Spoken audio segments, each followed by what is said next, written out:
On a fireworks night at PNC Park, it's the opening game of a three-game series. Our Pittsburgh Pirates against the Colorado Rockies.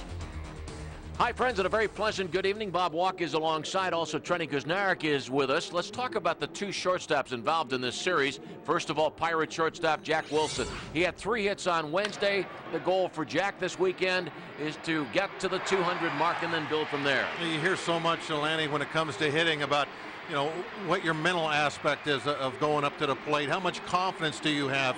Well, I imagine that Jack hadn't had a lot of confidence. Getting those 3 hits the other day might make a little difference tonight in what he is thinking about when he walks up to that plate. And on the flip side for the Colorado Rockies, leading the major leagues with a .377 batting average, Clint Barmes. Well, the Rockies, despite their very poor record, they have some quality players on that team.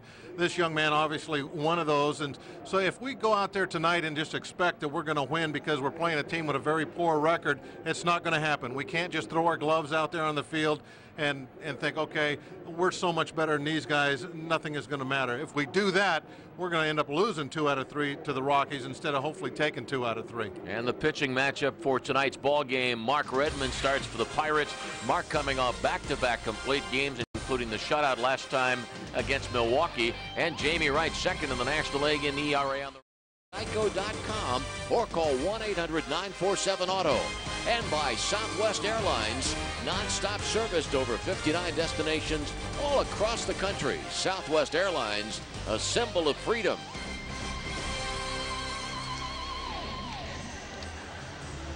Now the Colorado Rockies have the poorest record in the National League, just 12 wins and 26 losses, managed by Clint Hurdle.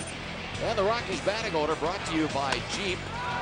Clint Barmes hitting .377 overall, tops in the major leagues. Brian Roberts leads the American League with a record of .372, and Barmes batting .478 against left-handed pitching this year, set to face left-hander Mark Redmond. Redmond scouting report brought to you by PNC. Boy, the bullpen has really been able to take the night off in his last couple of starts. He's just been doing such a great job for the Pirates, and just a terrible hitter in his career, and he's even been able to upgrade that a little bit. Helped himself out at the plate. And a called strike as we get underway. Barmes, 11 doubles, 1 triple, 7 home runs, 26 RBIs, bunting. And the count is no balls and 2 strikes. Ball bunted to a Pirates fan in the first row of seats right behind the Rockies dugout. Well, Barmes trying one of those bunts that I know you like, Lenny. He's trying to push that ball by the pitcher on the right side and try to win that foot race to the bag. Just outside, 1-2. Mark Redmond, 4 hits shutout in the win over Milwaukee. Start before that, a complete game loss to Brett Tomko and the Giants. And the count 2 balls and 2 strikes for Mark Redmond. 8 starts before tonight, 8 quality starts. And he's done a fabulous job of keeping the ball in the ballpark. Off-speed pitch, 1 away. Backdoor breaking ball. Watch him start this outside and just bring it right over the outside corner, maybe even stayed outside just a little bit. Barmes with 2 strikes had to offer. Second baseman Luis Gonzalez. Unlike the Luis Gonzalez of the Arizona Diamondbacks, this Gonzalez bats right-handed. .274 average. Called strike by home plate umpire Brian Gorman.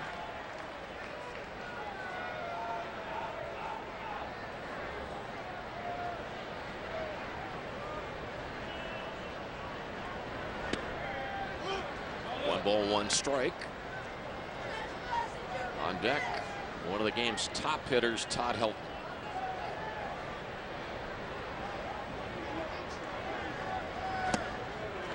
Everybody else in Major League Baseball involved in interleague play starting tonight, 9th year of interleague play. The Pirates have the extra series against these Colorado Rockies. The Rockies come back into Pittsburgh in July.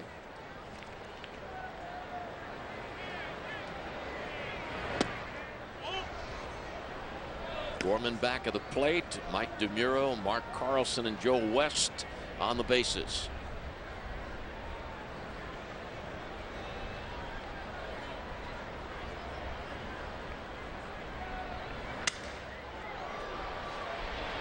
Jack Wilson behind second base. Fires wide of first, and Gonzalez is safe. Really kind of an easy play, it looked like.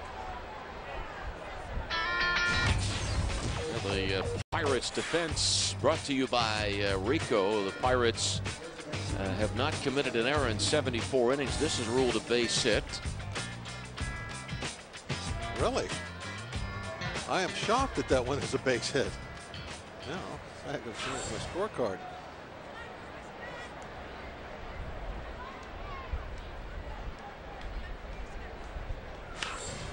Something happened there with Jack's hand. I guess, I mean, if Jack throws a strike, Gonzalez is out by a couple of steps. If he just, all he has to do is just throw the ball to first baseman.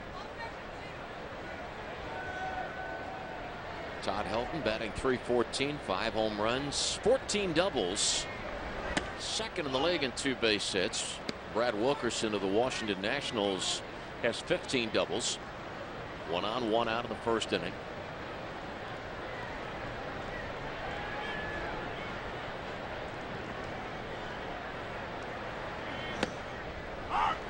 One ball and 2 strikes.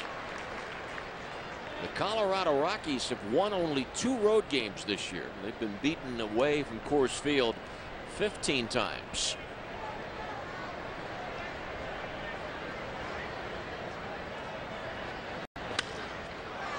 Fly ball to right.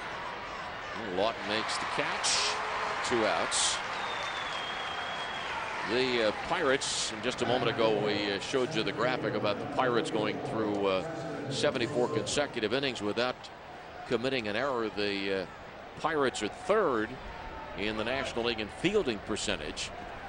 Batting 4th, center fielder Preston Wilson. 21 RBIs, 4 home runs, batting average of .248.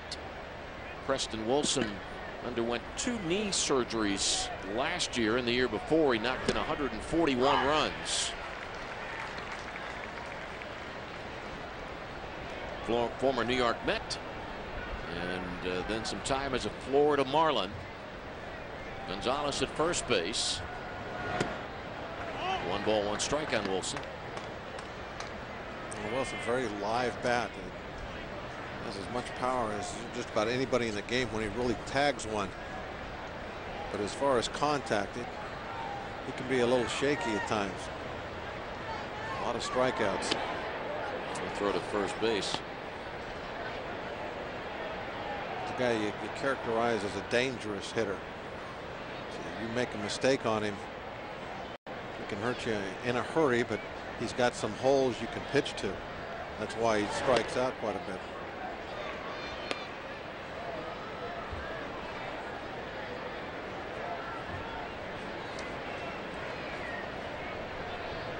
The Rockies have stolen just 14 bases this year.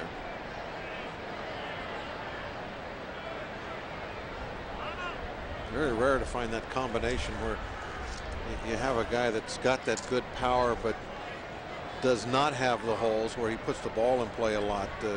Guys like Vladimir Guerrero and Albert Pujols, those type of hitters that they don't swing and miss a lot. They get a piece of it all the time, but at the same time, they're not just trying to spray the ball around the ballpark. They're trying to hit it over the fence. More often than not, the power hitters are like Preston Wilson, where they can hurt you, but you're going to set them down on strikes a lot too.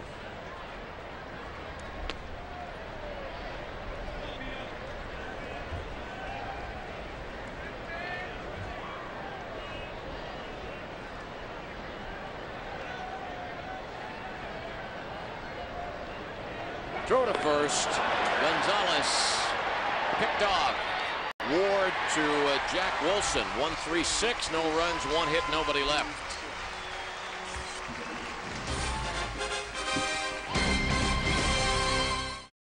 Mark Rudman just a few moments ago was talking to Pete Mackanin. Not surprised to see that Mark had a smile on his face. It's next to impossible to spend much time talking to Pete Mackanin and not and not find yourself smiling? Now let's take a look at the Pirates batting order, brought to you by Dodge. And for the Pirates in the number 5 spot of the order, Jose Castillo, swinging the bat at a .333 clip in the last 10 games. Jose Castillo doing tremendous work offensively and defensively since coming off the disabled list. Spent time on the DL because of a strained oblique muscle. 13th game back for Jose. And Matt Lawton takes the first pitch for a strike. Jamie Wright's scouting report is brought to you by Citco. And the really big thing right here is that 1.37 ERA. That is amazing to see that with an overall record of 6.31. So what are we going to get tonight? Who knows?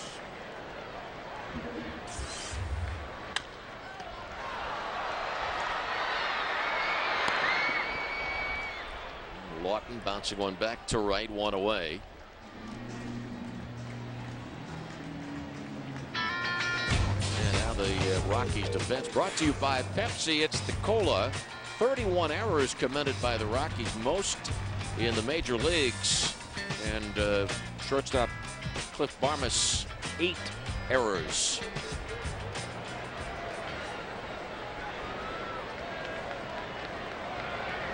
Jack Wilson's bouncer to first baseman Helton. And 2 outs in the bottom of the first. Boy, it's next to impossible to not find yourself saying, if only the Pirates had held on to those leads on Tuesday and Wednesday. And with the Rockies here this weekend, this Bucco team might have found itself at 500 or better going into the series against the first place Cardinals that starts on Monday. And I don't think I've ever seen so much talk and analyzing 2 baseball games in May as I've seen in the last couple of days. And I guess it just you know, is a good thing. Much interest. Exactly. It was like you know, those were like the 2 big games in September or something like that. I mean, a lot of people, you know, talking about those 2 games. And you know, I'm looking at it as a,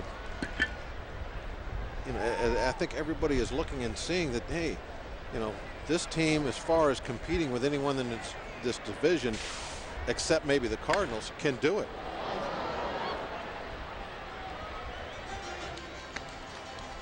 I know I have really been surprised now that we have seen everybody in the division and you know, home and away, of how unimpressive, let's say, the rest of the clubs we have seen have been, you know, including Houston and Chicago, who spend a lot more money than we do. Currently, the Pirates are 7 back of the Cardinals. Milwaukee in second place, 6 games back. The Cubs lost this afternoon. They are at the moment 6.5 out. The only club with a record above 500 in the National League Central, the St. Louis Cardinals, at 25 and 15. Nobody on 2 outs, no score, bottom of the first. And the Reds dead last.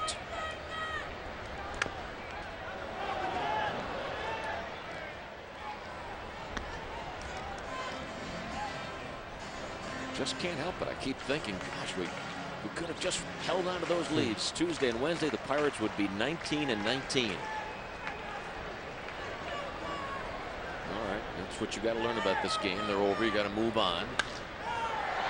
3-2 pitch, hit deep to right center field. And right fielder Moore, shy of the track, makes the catch. A 1-2-3, bottom of the first. No score after 1. Welcome back to PNC Park. Well, on the mound tonight, you guys, is Mark Redmond, who has arguably been the ace of this Pirates staff so far. And in tonight's Geico quote of the night, Mark talks about his pitching style. He said, quote, "My style of pitching is that our guys know there will be balls put in play and they're going to have to be ready for it. That's their job at stake. I take pride in my game and they take pride in their defense. The two work hand in hand, and ultimately that wins games down the road." Now, guys, no one has had 3 straight complete games since 1987 when Rick Russell did it. And guys, he had 4 in a row. So Redmond trying to make a little bit of history tonight, guys. All right, and Trenny, you're going to make history tonight, correct? Oh, you guys, I've been asked to call the pierogi race. They're going to start having different people call the pierogi races on Friday, and I'm going to try my hand at it tonight. My best Pittsburgh accent, my best Lanny for Terry play-by-play. We'll see how I do. All right. Well, good luck to you. Thanks. 1 and 2 on Preston Wilson, who has been given the fresh start here in the second inning. Wilson was at the plate when Luis Gonzalez was picked off in the first inning. Is she going to give a? There was a no doubt about it right at the end. I don't know. She's going to do. Said she's going to do a Lanny. She's going to do Dantan and Yens and that.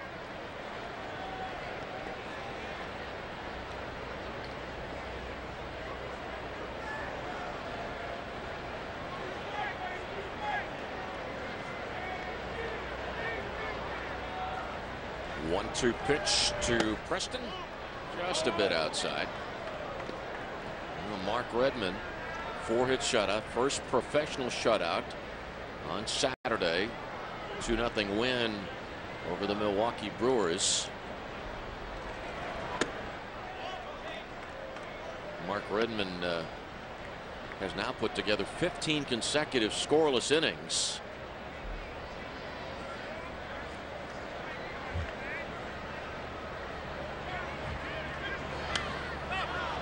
Out of play. Unfortunately, the Pirate offense has not been all that supportive of Mark Redmond. In Mark's 8 starts, the Pirates have just scored a total of 21 runs.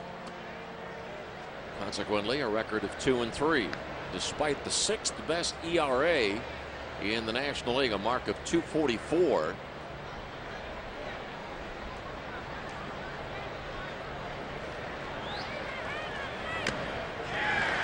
Foul tip. Good job by David Ross. 1 away. Let us take you back to last Saturday night when Mark Redmond threw zeros at the Milwaukee Brewers. I mean, he gets his share of strikeouts also, Lenny. And he does it in such a non-overpowering way. He is so good at setting up his fastball. He throws it 85, 86 and gets it right by hitters. Just as we just saw with Preston Wilson. Does not throw hard, but his control is such. He puts the ball where he wants. Everybody knows that he can throw whatever pitch it is. The off-speed pitches, he can throw for strikes. So if they get over anxious, you know, they're out in front of the good changeup. If they're worried about that, even though he's not throwing the ball real hard, he can still get it by him. 1 and 2 on Atkins.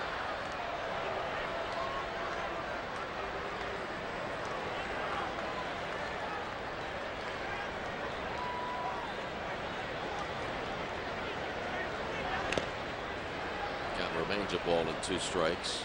It's a great shot of Mark Redmond staring in for the sign, peeking over the top of his glove.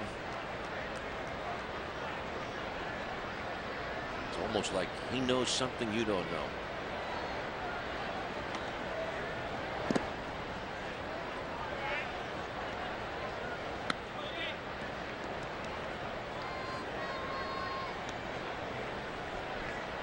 I don't know why, but I think it's become kind of a little bit of a popular thing. There's a few guys now that just like they're sighting the target right over the top of their glove that'll do that. 3 strikeouts for Mark Redmond. 3 of the first 5. Yeah, this strikeout looks like a big slider breaking ball that just went right down out of the strike zone, got chased.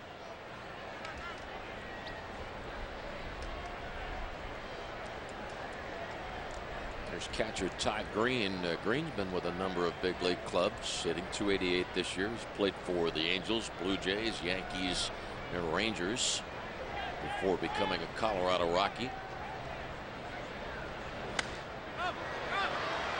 David Ross towards the screen and back out of play. Strike 1. Yeah, Redmond has really softened the blow of having Oliver Perez not pitch like we thought he was going to.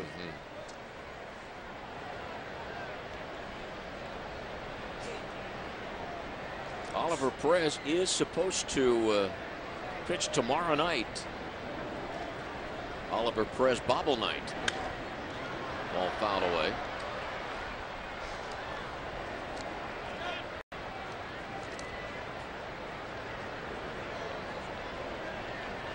And Matt Holliday on deck. No score in the second inning. It's a clear Friday night, a bit on the cool side. 0-2 pitch. Way inside. Good example of the control that you see from Redmond. The way he just, wherever Ross wants that ball, 90% of the time Redmond is able to deliver. That pitch in on the hands of Green and fouled back over the screen. Right where Ross went, they doubled up in on the hands.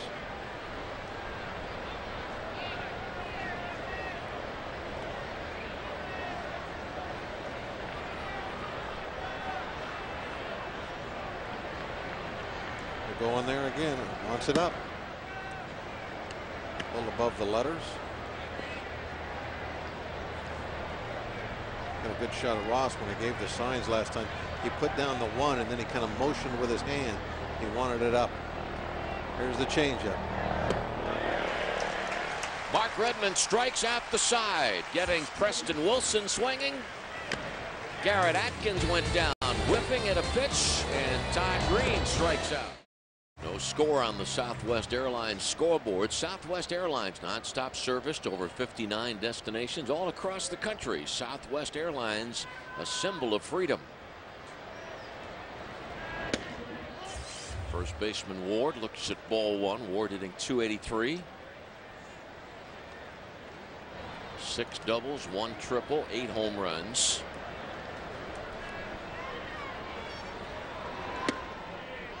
Outside 2-0. This right-hander Jamie Wright, a first-round pick of the Colorado Rockies in 1993.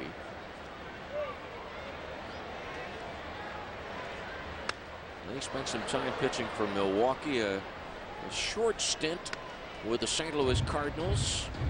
4 starts as a Kansas City Royal in 2003, and then back to the Rockies last year. Jamie Wright from Oklahoma City, Oklahoma.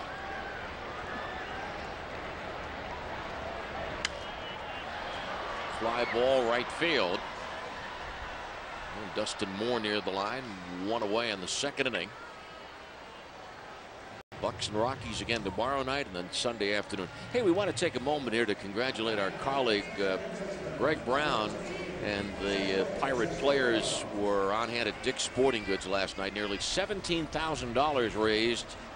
The Gloves for Kids fundraiser at Dick's Sporting Goods. Congratulations to Greg for the hard work that he did helping to put the event together. And tremendous turnout from Pirate fans and from the players. Everybody that was there last night had a great time. Bouncer to third, and Castillo grounds out to Atkins. During the baseball season, off nights are special, and it was great that so many of our players wanted to be a part of the event last night, raising funds for gloves for inner city youths, inner city young people that are part of the Boys and Girls Clubs of Western Pennsylvania. I guess the plural of youth is youth, right? You're asking the wrong guy about that stuff, Lenny. Rob Makoviak batting .317. Well, you know, with that plural of youth is kids, yeah. With that turnout, it really, you know, it reaffirms that the people in this city truly love baseball. I mean, to see all those people out there last night.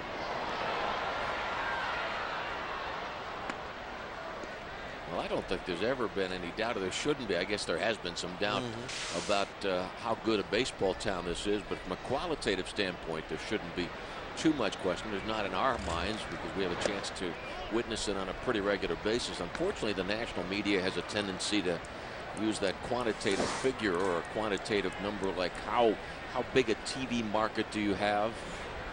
3-1 pitch. Ball fouled away by Makoviak, full count.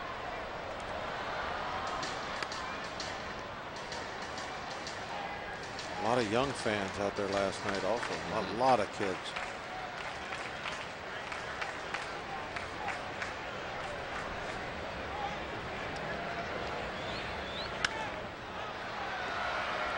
hands full on Rob Makoviak. Rob was playing a lot of second base when Jose Castillo was on the disabled list, and when Castillo came back, and what with Ty Wigginton struggling offensively, the decision was made to play Makoviak at third base a good bit. This is Rob's 7th start at third.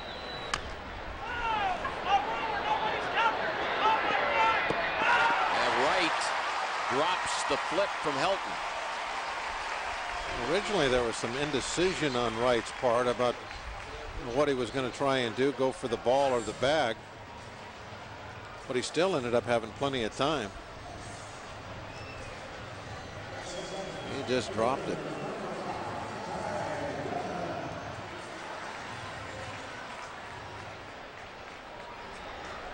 Rockies' 32nd error.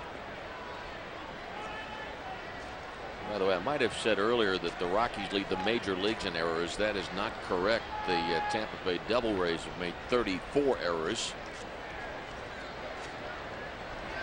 Tyke Redmond takes ball one. Pirate center fielder hitting just 164. A good running situation right here with Makoviak. A lot of speed, but remember earlier on we talked about in the scouting report, Jamie Wright, excellent pickoff move, especially for a right-hander. Makoviak will have to be careful getting his leads. Also, as a side note to what Bob just told you, these Rockies have only been able to catch 4 runners stealing this year, and 3 of the 4 came off pickoffs. A Rockies catcher has thrown out a would-be base stealer just once. 1-1 on Tyke as he tries to bunt for the base hit.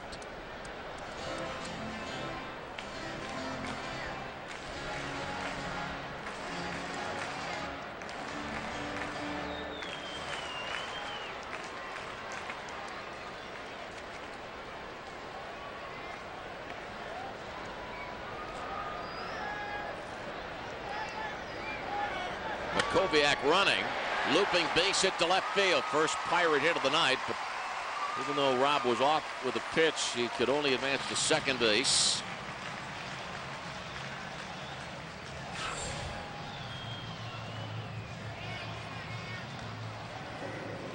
Makoviak, I thought, had a very good jump also, but I'll still take the base hit.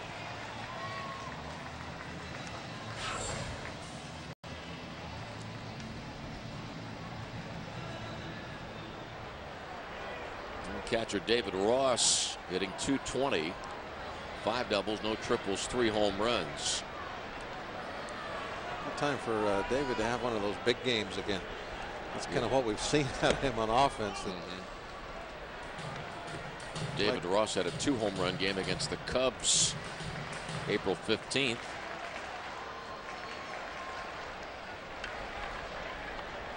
Well, the Pirates are 11-7 when David starts behind the plate.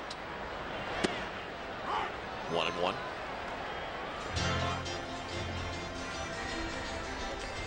the pitcher has really done a great job when David is back there, and that's obviously the reason for that good record.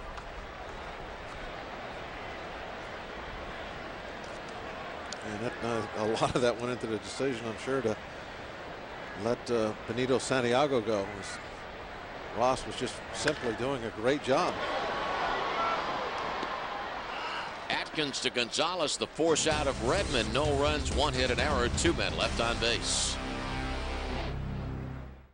Rockies, and it's Oliver Perez bobblehead night. All fans will receive Perez bobbleheads courtesy of Outback Steakhouse. Call 1-800-BUY-BUCKS or log on to Pirates.com or visit the ticket windows here at the ballpark. Middle game of the series tomorrow night. The Pirates and Rockies, game time 7:05.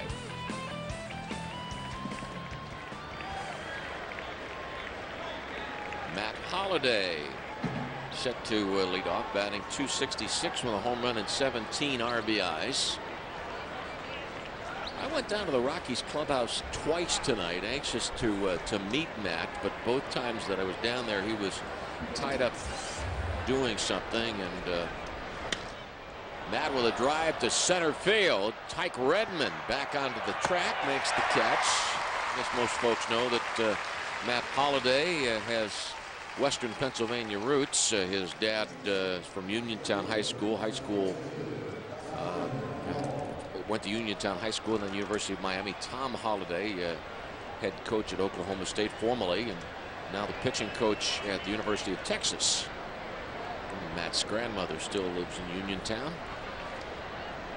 Dustin Moore hitting 196, 3 home runs, 8 RBIs. Thanks to George Von Benko for providing me with much of that information.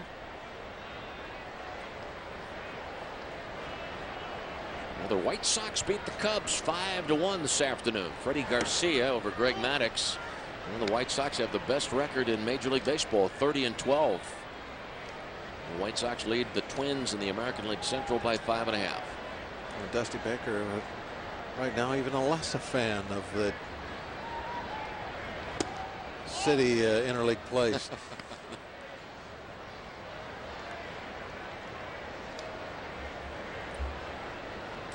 The Cubs did activate Joe Borowski today. But you know, that's the way it is, the way the game's set up, that some teams now have a built-in advantage. If the White Sox were having a miserable season, then Dusty would be happy as could be right now to have a home and home against a poor team. Tyke Redmond getting a good jump. Tyke doing a nice job. Takes one off the wall and makes a nice running catch coming in. Off the end of the bat, I think Tyke probably heard that bat shatter as much as anything else. Knew it wasn't hit well and had an excellent break on it. Tyke trying to play himself back into the picture in this Pirate outfield. Now, before Craig Wilson got hurt, we saw Craig in left and Bay in center a good bit, but Craig's on the shelf with a hand injury. Jamie Wright won Major League home run back in August of '98. He hit it off Francisco Cordova at Three Rivers Stadium.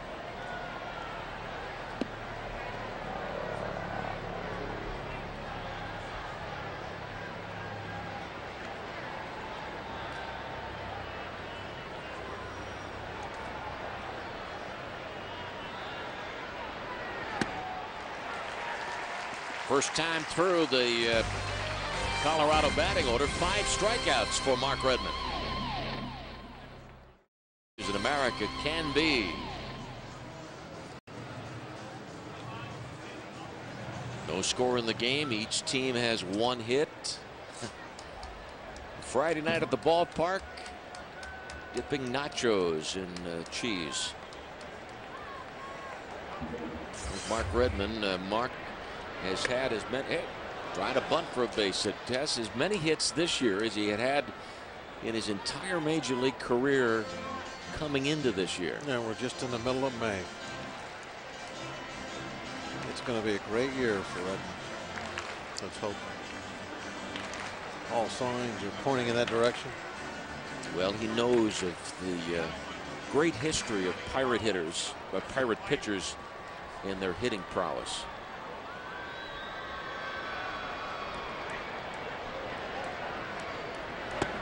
1-1.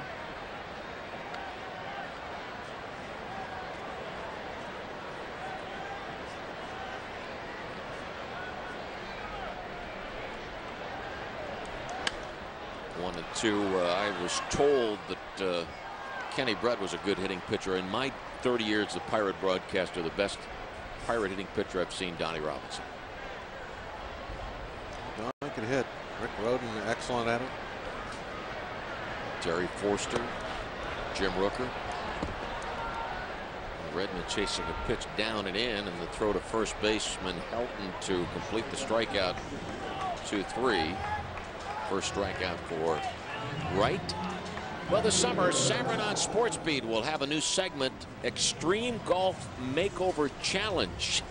Send an email with the reasons why your golf game needs a makeover to Extreme Golf at foxsports.net.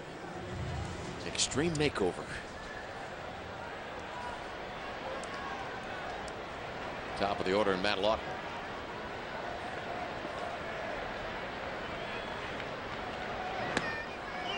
Jamie Wright, second in the National League in road ERA, came into this ball game with a road earned run average of 137. Tops in the National League, Roger Clemens. Clemens has not given up an earned run on the road this year, though Clemens has pitched only 3 games outside Minute Maid Park in 2005 and has worked a total of 21 innings on the road this year.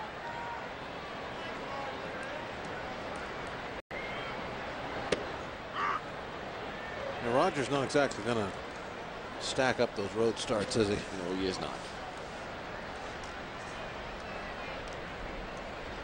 For 2 reasons. 1, he wants to stay home, and 2, the Astros want him to pitch at home as much as possible. Particularly with the Astros having as much trouble as they've had this first month and a half, 15 and 25 and 10 back of the Cardinals. Yeah, they're really looking for ways to get people to the ballpark. Not a winning club right now.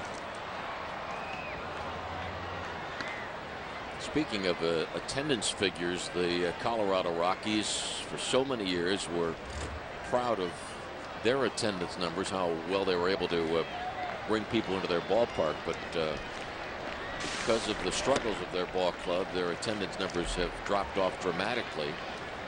2-2, the Rockies averaging just a little better than 23,000 at home this year per game. Clint Hurdle in his 3rd year as the Rockies manager. 3-2 on Lawton.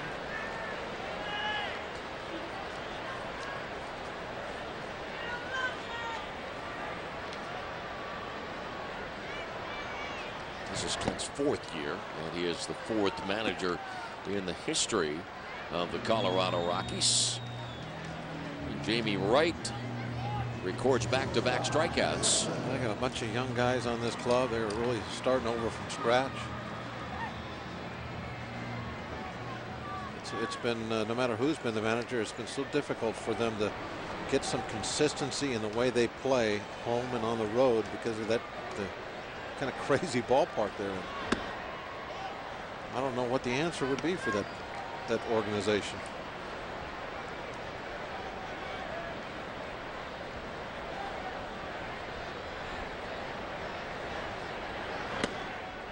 One and one. They have been able to sign some quality free agent pitchers, but those pitchers have not had, and even some guys that have said, well, I can pitch in Colorado, and they've gone there and found out that they couldn't.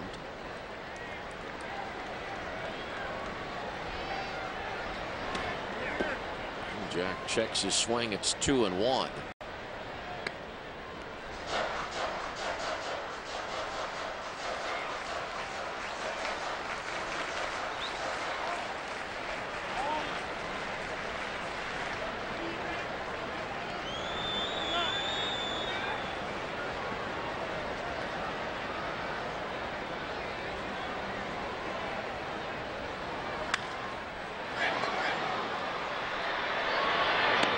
A 1-2-3, bottom of the 3rd, no score after 3.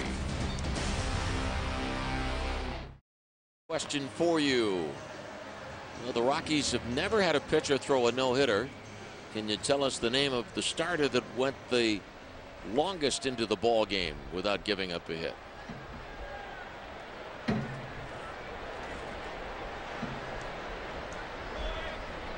Nachos all over the place. Clint Barbas set to lead off the 4th.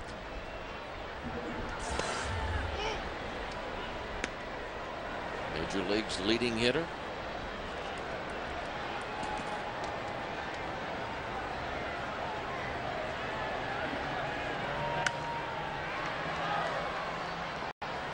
Earlier we had as our Geico quote some words from Mark Redmond. A great quote in the paper today on story about Mark Redmond.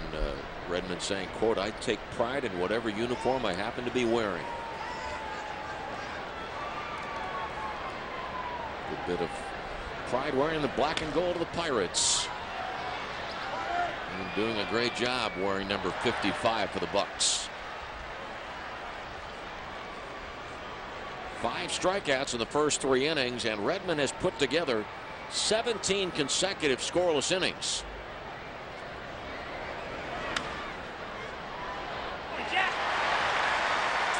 One away.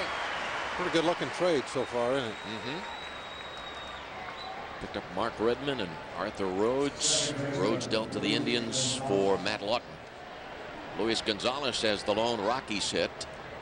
Boston 4, Atlanta nothing in the 3rd at Fenway. Jason Varitek and Bill Miller home runs for Boston. Miller's first of the year.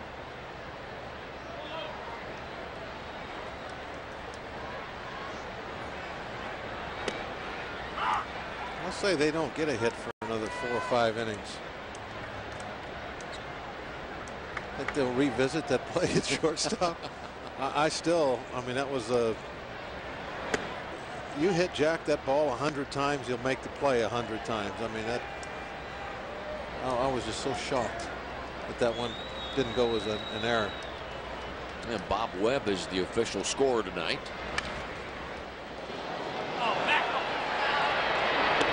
McElwain with a nice play, huh? Yeah, plays it off his left tip. 2 outs. Backed up a little bit on that play to try and give himself a longer look at this hop.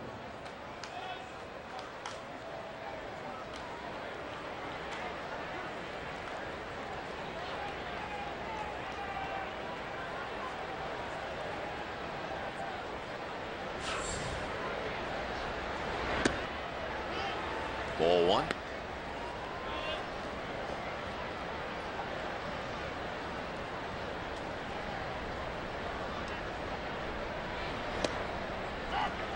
One ball, 1 strike, no score, 4th inning.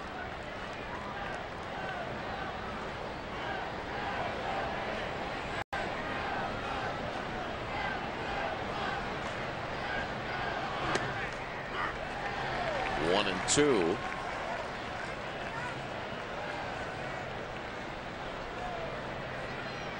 I don't think he is falling behind anybody tonight. Just pouring the strikes. And they're quality strikes also. He's not just throwing a ball down the middle. He has been all over the corners of that plate tonight.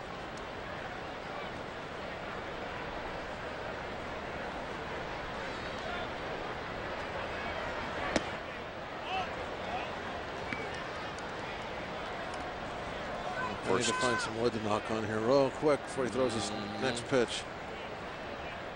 Where is it? Table here's got to be wood. But that stool right there. That's too far for me to reach. Oh man. See, I did it. 1 and 2 count. Talk about the great control. Ball 4. I can't believe I did that. Hey, you meant well, Bob. Not by much.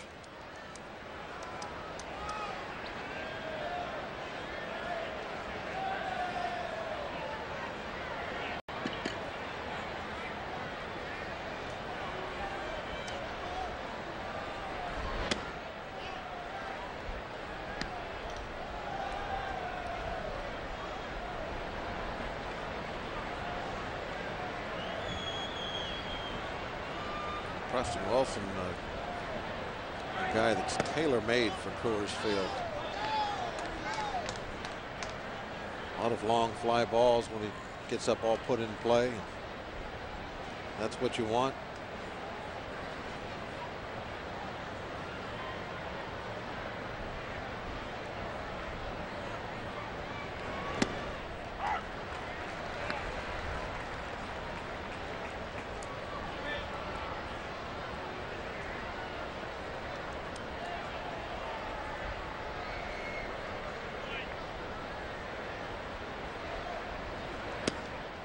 Redmond so tough to get a jump on. He varies his move. Big leg kick that time. Pitch before that, he just slid his foot forward to the plate real quick. All of the pitchers we have are very good at holding on to runners. And our catchers can throw.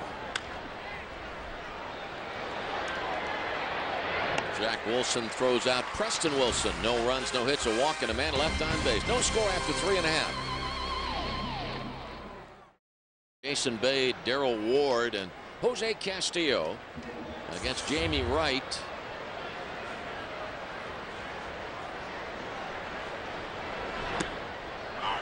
Called strike. We'll be checking the Aflac answer for you in just a moment.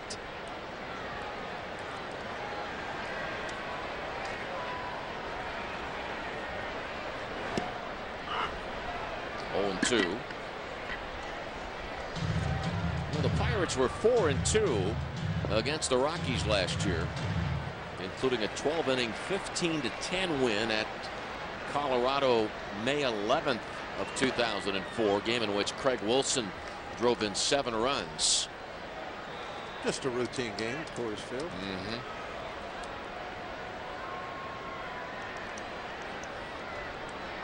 At 15-10, we didn't even have a comfortable lead. Is there such a thing at Coors? Not at all. Craig 7 RBIs in that game, 2 home runs. The only time you feel safe is when you're walking back to the hotel. It's over. Jason Bay looks at strike 3. Here's the Aflac answer for you. Aflac! Jason Jennings, August 1st, 2002, went 6 2/3 innings without giving up a hit against the Pirates here at PNC Park. The Rockies won the game 3-0, and then Rob Makoviak singled in the 7th inning. And it will be Jennings against Oliver Perez tomorrow.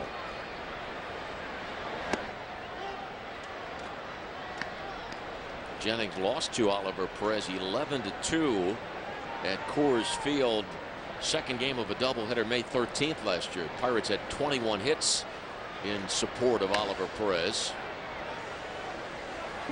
And then on Sunday it'll be the ambassador Joe Kennedy pitching for Colorado. But let's go.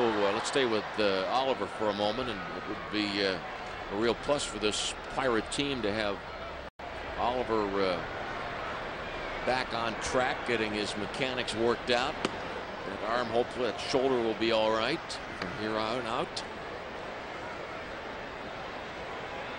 The 2 things we can look for from Oliver is the control back where it should be, and the crispness of his breaking ball, the way it bites. Is he getting a lot of guys chasing after that?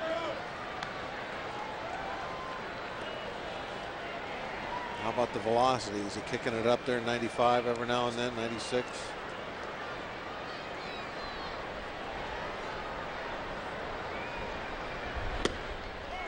Ward walks.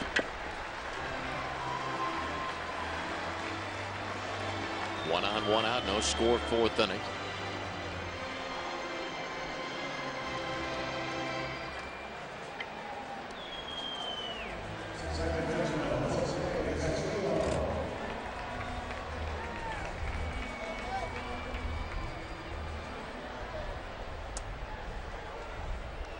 John Van Benschoten. Castillo grounded out his first time up.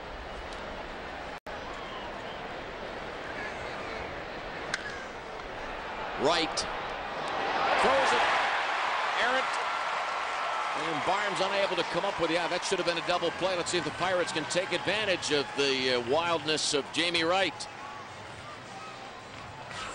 It's Wright's 2nd error of the game. It's just amazing how many times we see this. It's just right there in front of you. It's such an easy play. Just toss the ball over the bag.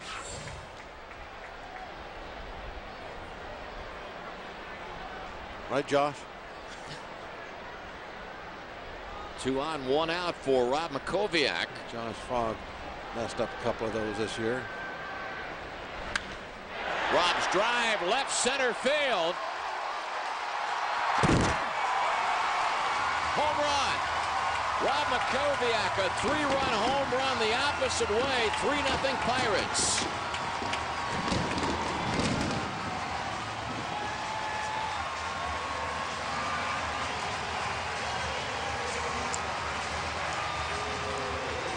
These are the things that happen to a club that's only won 2 games on the road. You got an easy inning double play. You don't get it.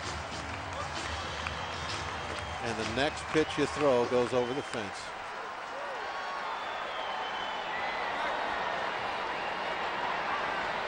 Holiday really banged hard into that wall.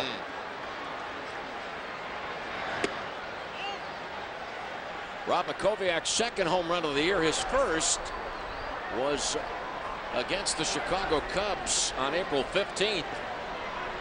And for each run the Pirates score this season, Safe Auto donates $5 to the Pittsburgh chapter of Special Olympics. You are safe at home with 1-800-SAFE-AUTO.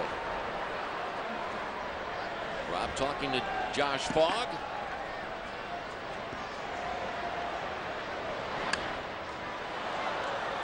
Josh, I guarantee he's thinking about that double play ball.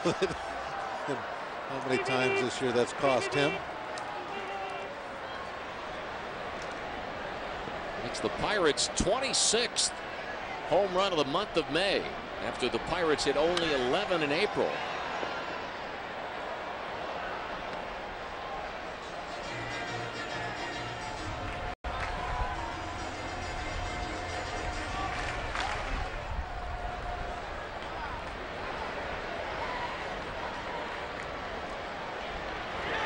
I think Jack is explaining why it was that the ball ended up on the field. The fan tried to catch the ball, and the ball hit him in the hands and bounced back on the field.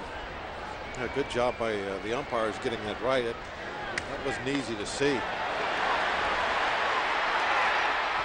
Wright does not throw. Tyke Redmond picks up his second hit of the game. He did the right thing, put it in his pocket. This ball coming off the end of the bat. The only thing he can accomplish right now is to fire it down that right field line and let Tyke go to third.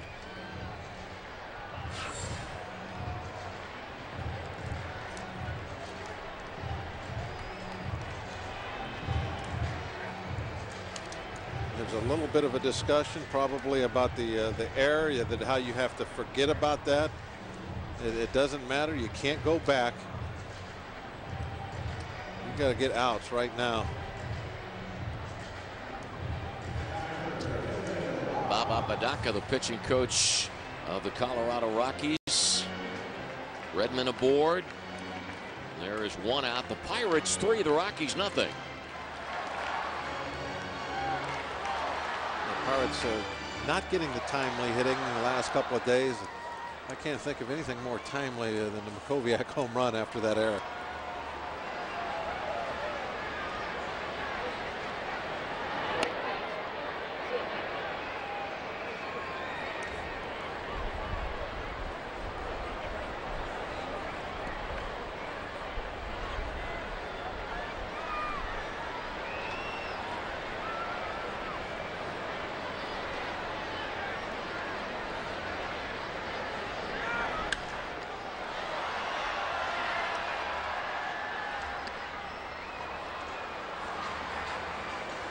Tyke, first pitch, not really a huge lead, but he was out there pretty good.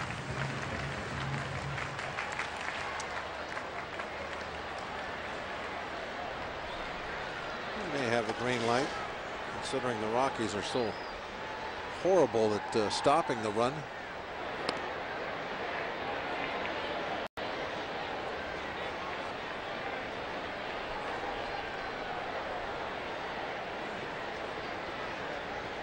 The grip of a four-seam fastball.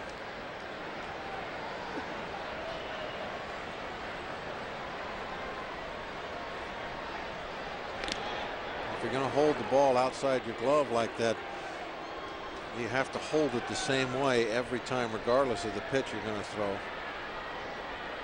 And there it is, exactly the same. When you bring it up into your glove, then you can change it to whatever you want. Tyke out to that good lead again, and oh man, was that a close play. Helton thought he had him.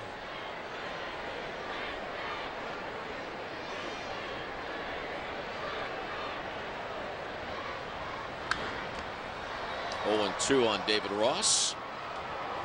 In this inning, after one out, Ward walked, and Castillo had a comebacker. It should have been an inning-ending double play, but a throw from pitcher Wright was wide of second base. Castillo safe at first, Ward safe at second, and then Makoviak homered, followed by the infield single of Tyke Redmond.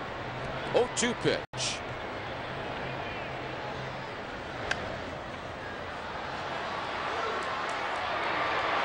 Atkins throws out Ross, and Redmond goes to second, 2 outs.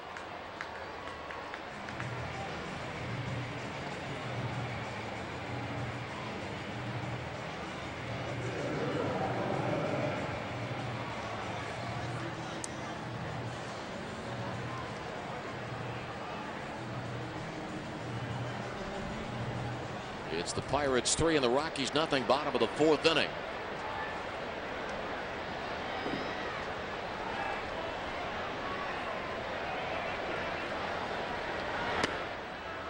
Ball 1. Rocky outfield very shallow all the way around. If Redmond does get a base hit, if it's right at somebody, even with Tyke's great speed, it'd be tough for him to score.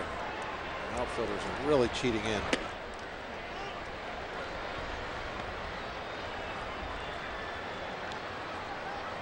Look at the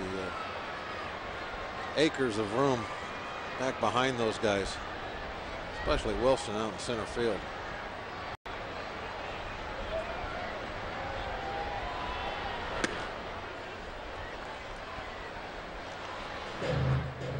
And Mark wasn't taking a strike. Swings at the 2-0 pitch.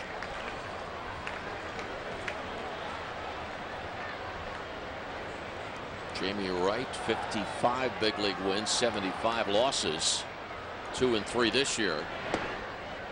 3-1 on Mark Redmond. He's about to have his second biggest mistake of this inning.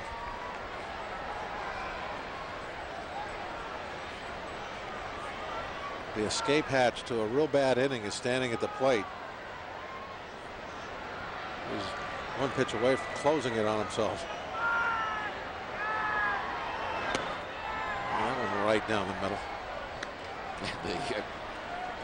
The target from Green was right down the middle. Yeah, that's where it should have been.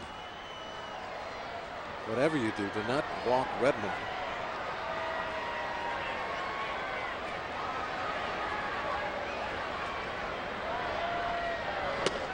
And he did.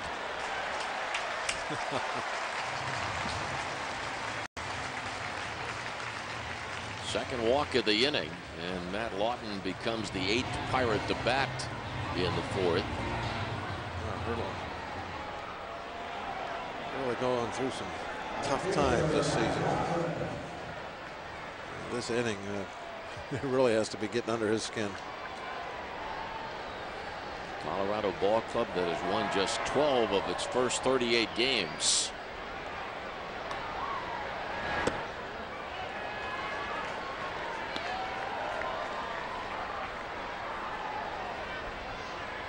Yankees and Mets, no score after 3 at Shea. And Washington leads Toronto 1-0 in the 4th.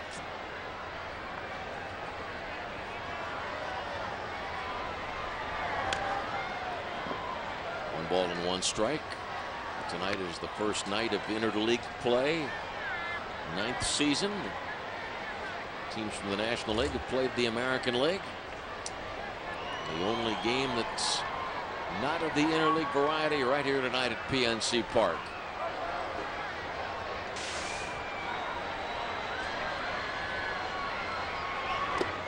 Now 2-1 on Lawton. 3-0 Pirates, bottom of the 4th.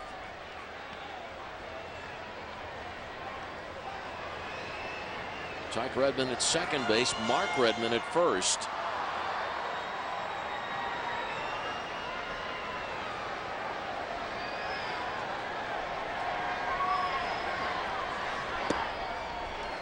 Pirates can just tack on another run or 2 right here, really make that walk of Mark Redmond count.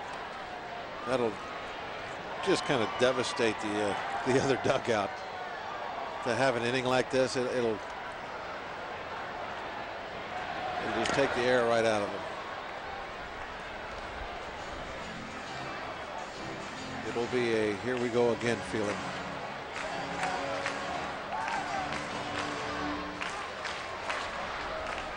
3-2 on Lawton. The runners, the Redmonds getting ready to run.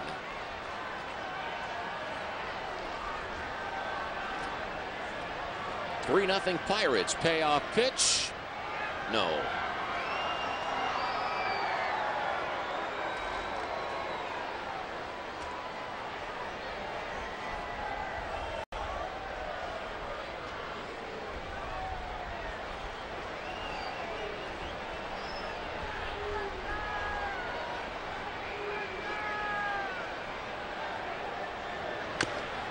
Chopper off home plate. Second baseman Gonzalez coming quickly, and Lawton is out. But the Pirates scored 3 runs on 2 hits. 3-run homer hit by Rob Makoviak. 3-0 Pirates after 4.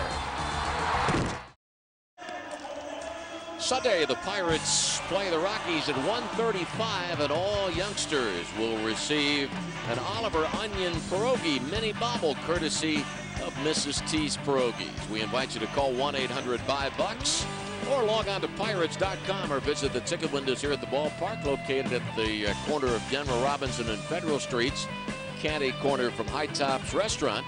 That's Sunday, 1:35, the Pirates against the Colorado Rockies. Sunday, Josh Fogg against Joe Kennedy.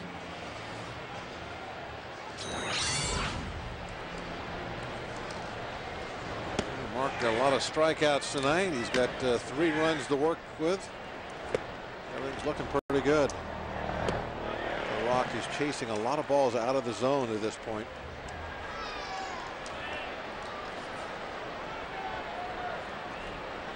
Well, coming into this ball game, the Pirate starters had put together 12 quality starts in the last 14. And a Pirate record in the last 14 games of 9-5.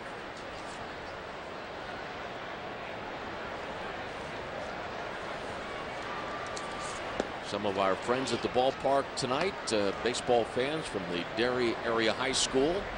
Tonight is also Catholic Schools Night at PNC Park.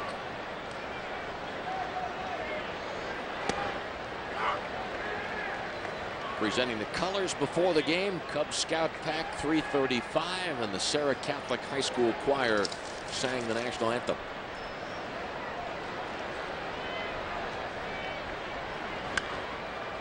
Atkins fly ball finds the seats. The count 1-2 strikes.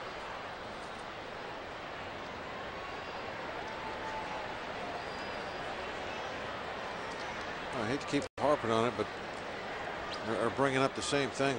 Redmond is just doing such a great job tonight of staying out of the center of that plate. Just everything is away or in, not making any mistakes. Didn't get that one right exactly where he wanted to, but he missed badly enough with it that it doesn't really hurt anything. Still serves a purpose. The hitter doesn't know he didn't mean to throw it up there. That's where he wanted that changeup, moving kind of down and away.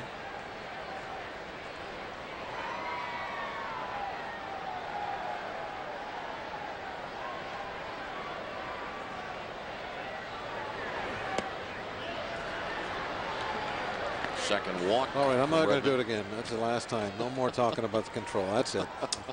Learned my lesson. He can't buy a strike tonight. We'll try that. Todd Green, the batter. I want to take a moment here and extend our congratulations to the folks in State College. They had groundbreaking ceremonies on Wednesday for the new ballpark in State College, 16,000 seat stadium, which will serve as the home to both the new Class A New York Penn League franchise, owned and operated by the Altoona Curve, and it will be home for the Penn State University baseball program. Well, that should really mesh nicely then. College season over with before the New York Penn League gets underway. A lot of use out of that ballpark. New York Penn League team owned and operated by the Altoona Curve. So congratulations to the Altoona Curve franchise and the folks in State College. Fly ball to right field. Lawton back on the track. Ball's off the wall. And after Lawton bounced off the wall, he picks the ball out of the grass and fires it in. It's a double for Green. Atkins goes to third. I think Matt got a little fooled on that. I think the way he went after this, he thought he was going to catch this, someplace before he got to the wall, because he's looking back the whole time. He's not, got his head down and then running back to the wall and then looking back to see if he can find it. He was trying to follow the flight of it the entire way. Second and third, nobody out. And so the leadoff walk to Atkins provides Mark Redmond with his first serious taste of adversity in this ball game. Second and third, Pirate infield playing back. Bouncer, run will score. Second baseman Castillo, quick release and a close play. The Pirates get the ruling as Atkins scores. Green goes the third, one out, and the Pirate lead is 3-1. Well, that was a very close play. I'm not going to say anything till I see the replay, but I can see why the Rockies were a little upset at that. It looked like Holiday was by the bag. Clint Hurdle out talking to the first base umpire, Mike DeMuro.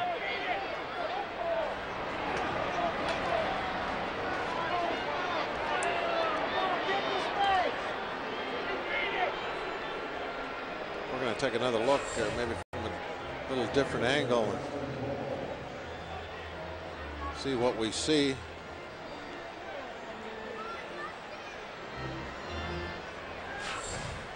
I don't know, but he called him out, so that's all that counts.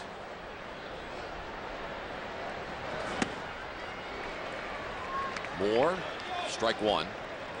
That's the first run off Mark Redmond since the third inning of the game against the Giants on May the 9th, when Mark lost to Brett Tomko and the Giants 2-1. Mark had put together 18 consecutive scoreless innings. I'm sure after this inning is over, going to be kicking himself a little bit. Gets the 3-run lead and then goes out and walks the leadoff hitter. That's very unlike a veteran pitcher that has the control that Redmond has.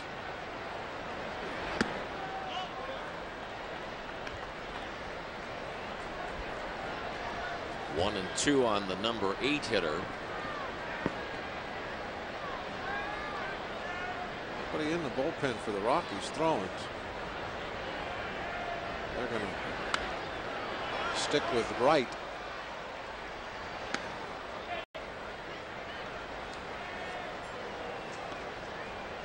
Three runs off Wright in the bottom of the fourth, one unearned.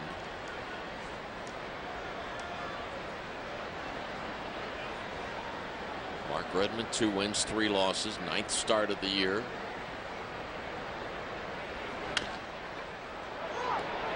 Jack's coming to the plate. Ross with a tag. 2 outs.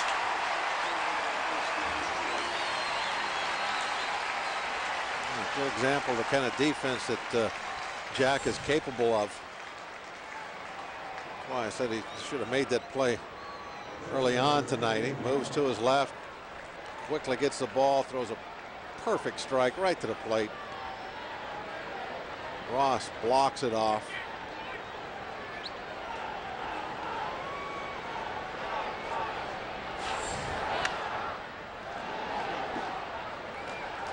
The Pirates 3, the Rockies 1, 5th inning.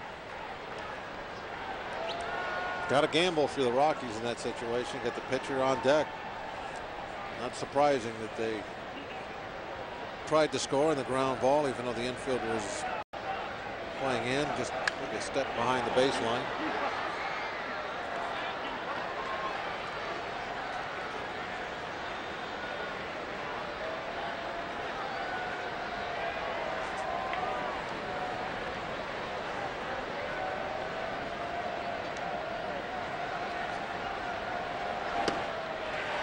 Strike 3. Well, the Rockies pick up a run on 1 hit, a walk in the inning, and a man left. 3-1 Pirates after 4 1/2.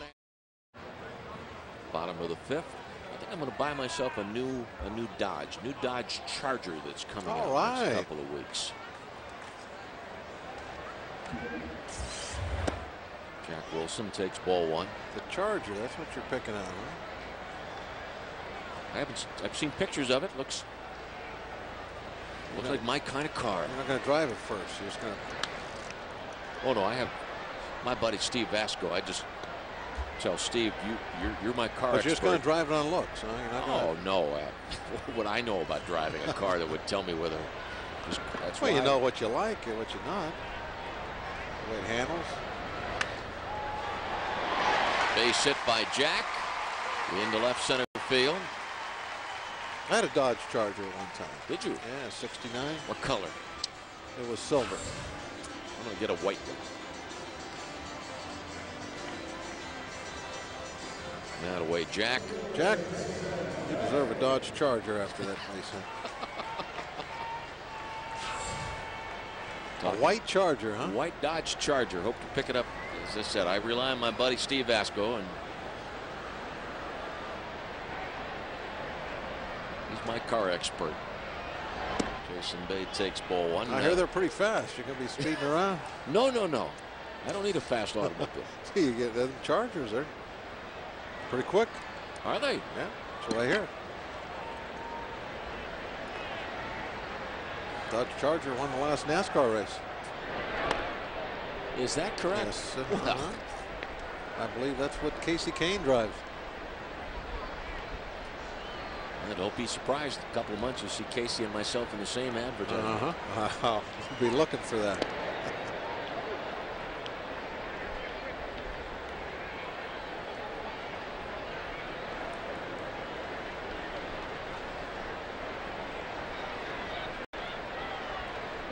Three-1 Pirates, 5th inning.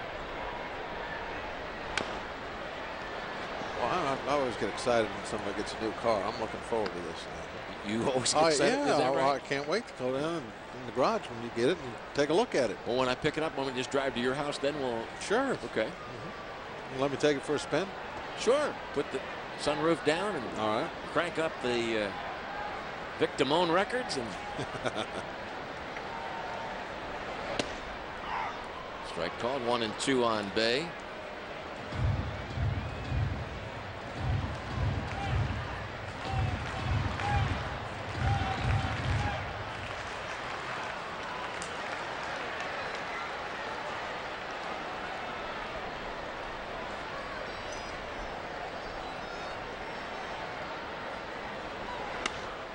Fly ball to left. Holiday able to make the catch. Fine play by Matt Holliday in left field. Bay's out number 1. Jack Wilson back to first. A breaking ball that kind of came hooking off the bat.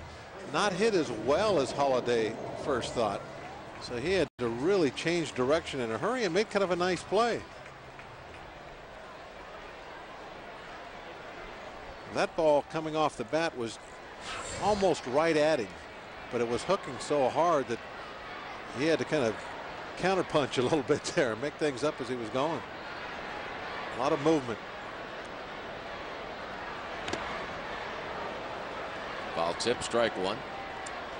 Not that we anticipate that you're going anywhere, folks, but if for some reason you have something you need to do over the next 5 minutes or so, please hold off, because we're going to try to share with you Trenny's call of the pierogi race. We won't be doing it live. We'll probably tape it for you, and we'll come back off the next commercial break, give you the high points of it. 0-2. Now Bob Walk has performed in a pierogi race. You won the race, correct? Yes, I was. You were which character? The cheese guy, Cheese Chester, Cheese. Yeah, Cheese Chester. I don't know. Was it Cheese first or Chester first? I can't remember. Cheese Chester. I was the guy that dressed in yellow. How's that? 0-2 pitch hit to right by Ward. Moore makes the catch. 2 outs, 1 on. 3-1 Pirates. Makoviak hit a 3-run homer in the 4th. The very best part of that, Lanny, though, was after the race, going through the crowd. The people down that left field line or right field line, they just love the pierogies. There I was. I'm crazy. I'm always rooting for the cheese guy now. There he is, getting ready. He's my man. Now, when you ran in the race, was it choreographed or was it an all-out whoever gets their first wins? Well, for me, no, it wasn't choreographed. I told him, I said, I'm winning. It doesn't matter. You guys can do whatever you want. You know, just if there's somebody in my way, I'm just going to keep going. I'll be knocking people over. I wanted to win. If I was going to race, it was going to be a real race. Now, were there other people that had the same, you know, after they heard you say that? No, the other three are like this. I think had done this before. They like doing it, so they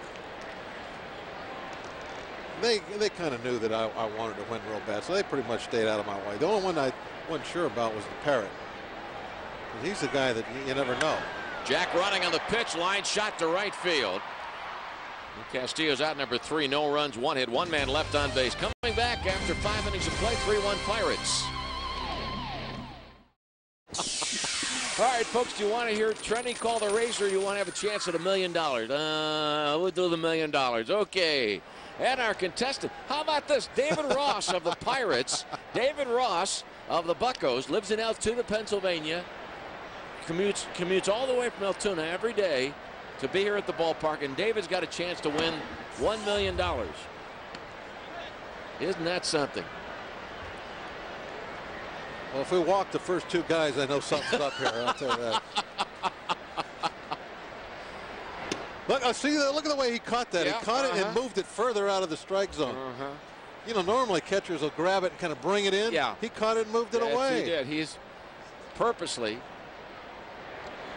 Here's the 2-ball pitch. Foul ball, 2-1. If the Pirates turn a triple play in this inning, David Ross, Pirate catcher from Altoona, Pennsylvania, will win $1 million. And if it's already won 1,000, right? That's right. David has already won $1,000. And that'll be all he wins. I think. Yeah. Thought that might drop in for a moment. 1 away. You know, this is the first time I've ever done $1 million Friday and had Steve Tello, our general manager, standing here. The guy's sweating. We're fine, Steve. We didn't give the $1 million away. We're okay. Yeah, he was thinking he was going to have to write that big check. 1 away. So David Ross of Altoona, Pennsylvania wins $1,000 and be with us next Friday for our next $1 Million Friday. We'll be in Cincinnati next week.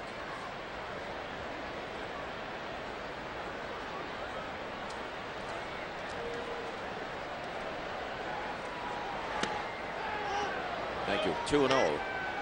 3-1 Pirates. Rob Makoviak, 3-run homer in the 4th inning. And then the Rockies scored in the 5th. At first glance, the difference in the ball game, Makoviak's home run, but there was more to it than that. The difference in the ball game was a throw that wasn't made to second base. Castillo with a comeback to the mound. Should have been an inning-ending 1-6-3 double play. Now 3-1 on Gonzalez. Helton to follow.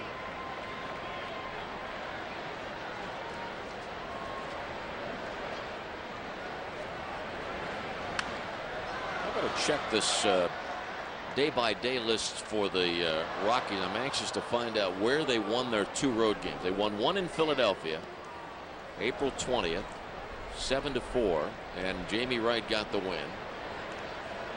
And where was the other one? Florida, May the 8th. Francis the winner.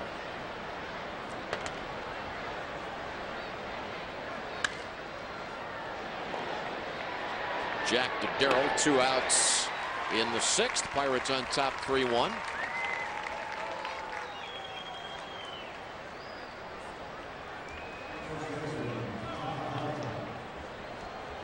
And now Todd Helton. Helton 0 for 1. Helton came into this game with a .353 lifetime batting average at PNC Park.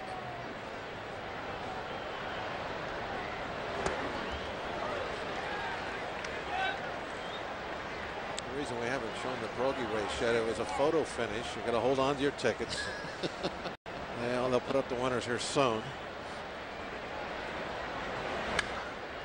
Ball fouled away. Todd Helton runner-up in the batting race the last 2 years.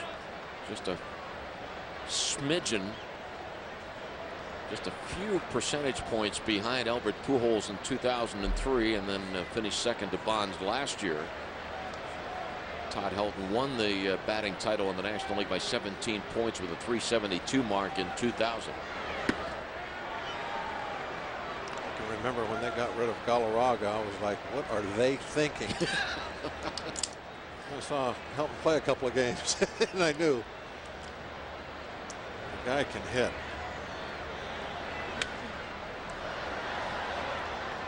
So you think even if he was playing for another team, he'd still hit? Well, he would still hit. Obviously, the numbers wouldn't be quite as gaudy as they have been over the years, but the guy does a great job. Fills the ballpark up with those line drives. Got some pop in his bat. Now 2-2 on Helton. Nobody on 2 outs. Only 2 hits for the Rockies tonight. The Pirates have 4. Like Mark Grace with a little more power.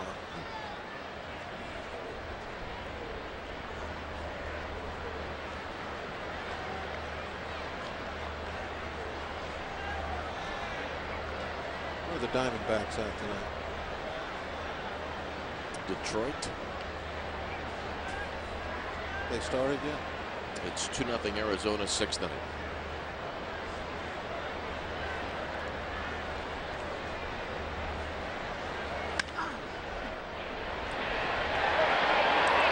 Now there's that play. Jack can make that play every time, and that was much more difficult.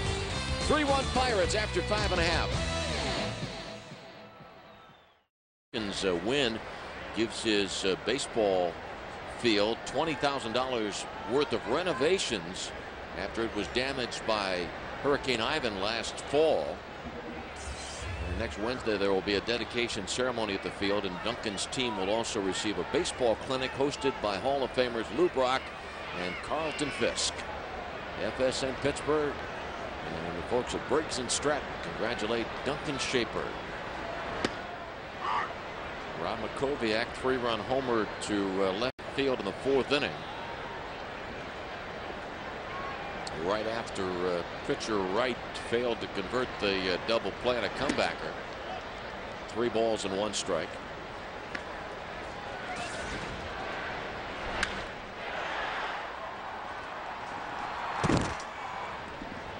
Rob's 2nd home run of the year.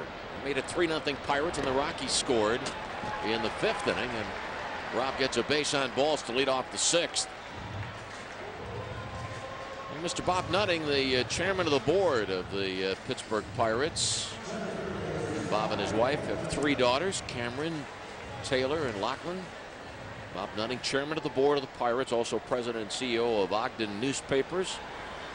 Bob Nutting extremely supportive of what we're doing here in Pittsburgh with the Pirates, PNC Park. Working in concert with our Chief Operating Officer, Kevin McClatchy. As Tyke Redmond takes ball 1.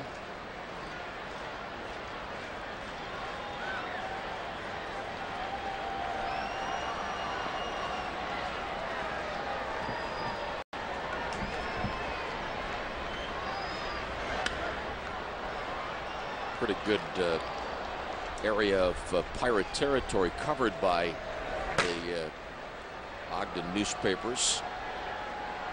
BK Kim. 1 ball, 1 strike on Redmond. Tyke has 2 hits in the game.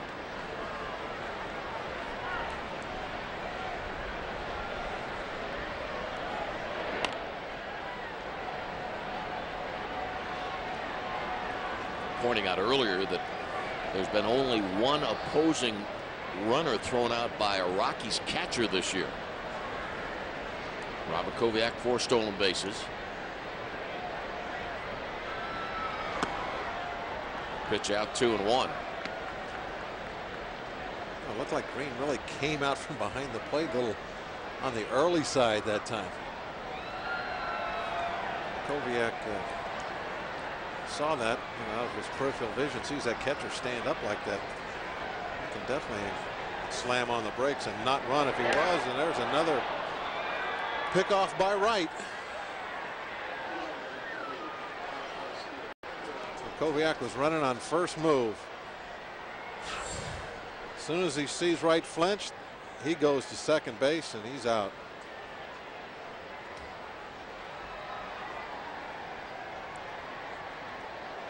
Wright has a ton of pickoffs. My guess is there's something that he does just before he comes to first base that makes it look like he's getting ready to go home. A little flinch in the left shoulder.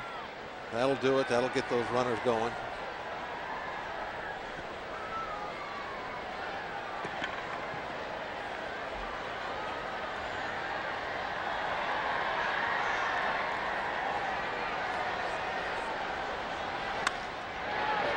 Tyke Redmond is 3 for 3. 5 Pirate hits. Tyke has 3. Makoviak's 3-run homer and the Jack Wilson single of the 5th. Take a look, see what he hit. Something well up above the belt. Looked like it was pretty straight. Guess I'm calling it a fastball. That was a great shot there of how that real thick, just lush grass we have in the outfield just brings that baseball right to a stop.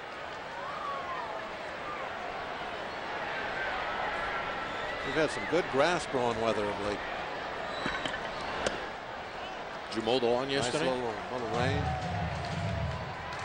No, it's been mowed for a couple of days. Tommy came over and mowed it last time it was mowed. He charged you to do that or just freebie? Yeah. Yeah, just wait, Tommy. Help out Dad.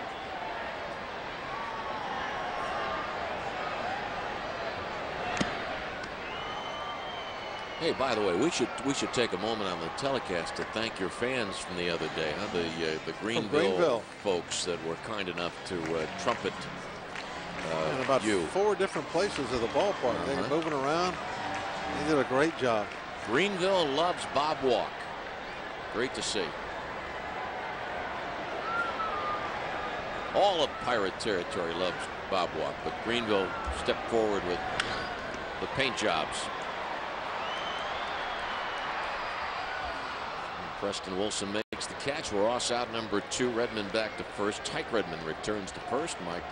Mark Redmond ready to stand in. I heard that the senior Swickling Men's Club was here the other day at the day game. I wasn't, and I know a lot of those guys.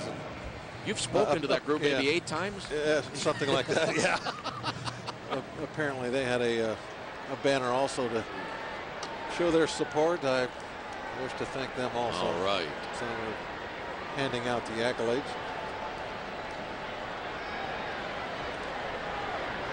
Mark Redmond takes ball 1. I love to do these things when pitchers are hitting. I want to take a moment to congratulate the winner of this year's Family Links Award. Shelley Hegel was honored at a luncheon today. Best wishes to Shelley. Congratulations to you. Hundreds of talented men and women work on behalf of Family Links, work with families and children, and Shelley was spotlighted today. Best wishes to her, and again our congratulations to her. She told me that her family's been tremendous Pirate supporters over the years, most appreciative of that. 1-2 on Mark Redmond.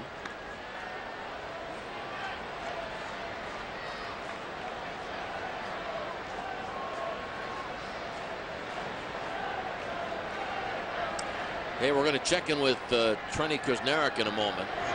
The Friday night voice of the pierogi race. No runs, 1 hit, a walk, and a man left on base. After 6, the Pirates 3, the Rockies 1. Let's take you back 1 inning, and here's tonight's pierogi race, ladies and gentlemen, called by Trenny. And they're off, and it's Cheese Chester with the early lead. Uh-oh. Who's that there sneaking out? It's that dark parrot in an act. He's got a lightsaber like them guys in the movie. Oh, and here comes Hannah. Raise your drink. Hannah's your winner. All right, let's take a look at them. Well, did you have a good time? It was really, really fun. I was really nervous beforehand because I don't tell many people this, but I don't like to talk in front of people. Like, I get really, really nervous. I'm okay on camera, but I'm not okay in front of people. So I was really nervous. I kind of sounded like a dork, though, now that I listened to it back in my ear. You sounded like a dork. A little bit. Yeah? A little bit. You know what, though? I am truly a true Pittsburgher now. I can have the accent down and everything. Now, did you throw any? I didn't hear any Milwaukee come out in the play-by-play. I didn't. In order to do that, I don't even know if I can do it now. But I would have had to say something like, "Oh, here comes Jalapeno Hannah." Now that would have been Milwaukee. All right, Trenny, nice job. Congratulations. Thanks, guys. Thanks. Well, Preston Wilson trying to bunt his way on, one unassisted. Hey, Brian is our producer. Brian, do we go back to Trenny one more time, don't we, for an update or to give us a preview of what's coming up on Pittsburgh sports tonight? We'll do that. We'll get back to Trenny in a moment. Now to Garrett Atkins.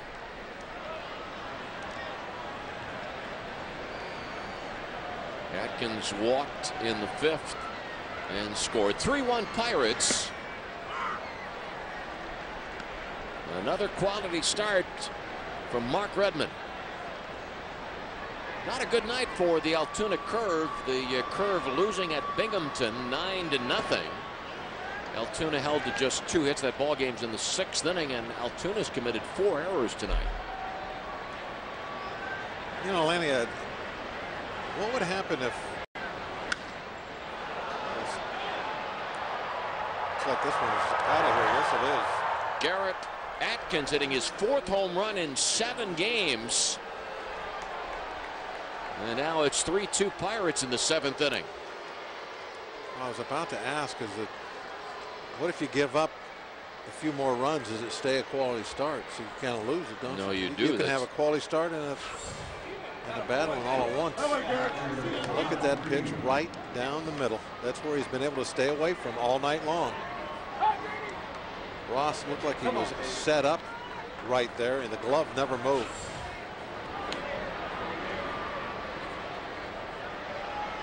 Yeah, you're right about that, Bob. We can't officially declare it a quality start until Mark's done for the day and the final report card is in. But 6 1/3 innings, 2 runs on just 3 hits. Liner to center. Hit number 4 for the Rockies. 2nd hit for Todd Green.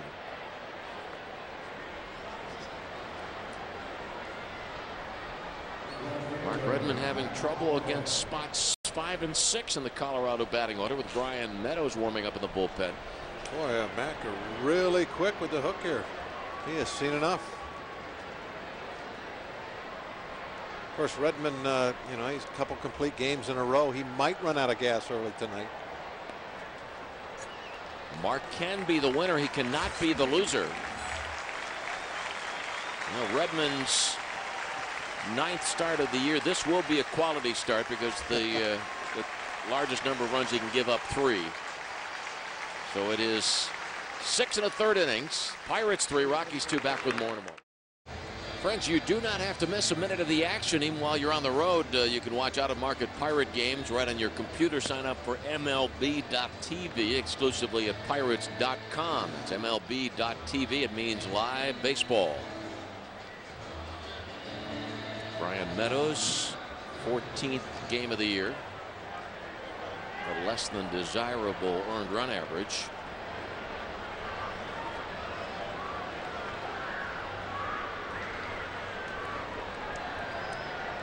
First appearance in 10 days. Yeah, the bullpen, I don't know what they're going to end up doing with that. This is about as close as we've come in a long time to where you can really think about going with an 11-man staff. The way the starters are coming around. If you get the Oliver Perez of last year back out there.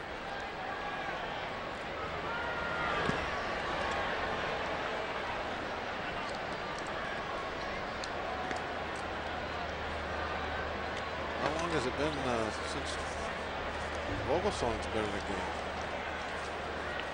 The bottom part of that bullpen just is not seeing a lot of work now.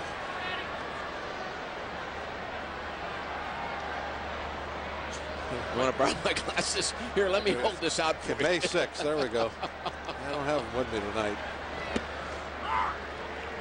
I can read the scoreboard great. I can't read anything right in front of me. Here, Mary, hold that out there for Bob, will you? I sat on my my ballpark glasses the other day. Now I don't have any here. I got to bring a couple more pairs in. Put them over in my little cubby hole.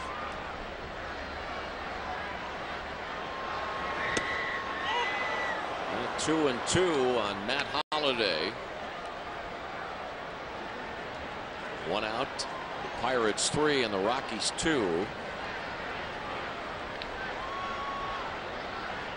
Boston 4, Atlanta 1, 6th inning at Fenway. Home runs by Varitek and Miller. Arizona on top of Detroit 2-0 in the 7th. It's a fireworks night at the ballpark. Good crowd on hand for this opening game of the series. The fireworks barge is all set up, ready Set to go. There it is, just out beyond the right field fence. Shining, shimmering, splendid.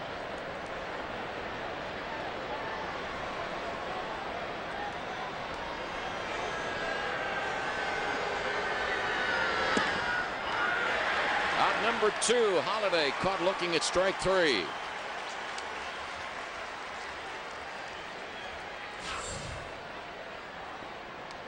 Nothing fancy. He just got locked up. Fastball had a pretty good chunk of the plate.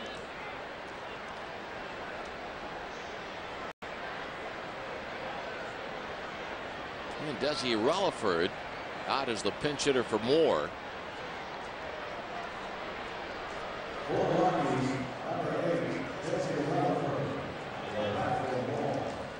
And Relaford, switch hitter, batting .291 with a home run and 5 RBIs. And hitting .313 this year, left-handed. Lloyd McClendon's out.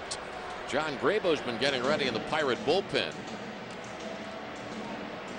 Relaford's batting average right-handed is .286. Brian Meadows called on to face one batter. Meadows strikes out the one hitter he faced.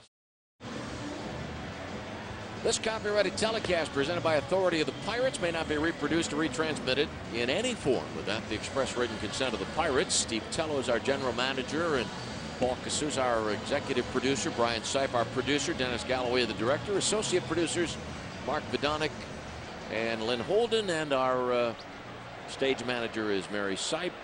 Den mother Patty Bell, and we're ready for John Grabo to face Desi Relaford. 2.61 ERA. Grabo's been pitching just fine this year. John's win came at Wrigley Field April 23rd. 12 games, pitched just 10 innings. Gets a lot of the work where he comes in, closes out an inning, and then somebody else goes out for the 8th. So probably what happens tonight.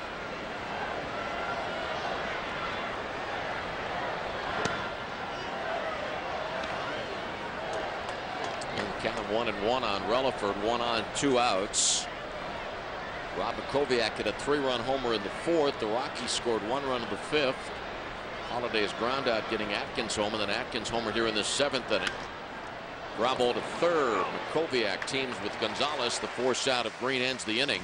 And the Rockies pick up a run at the end of 6.5. The Buccos 3 and the Rockies 2.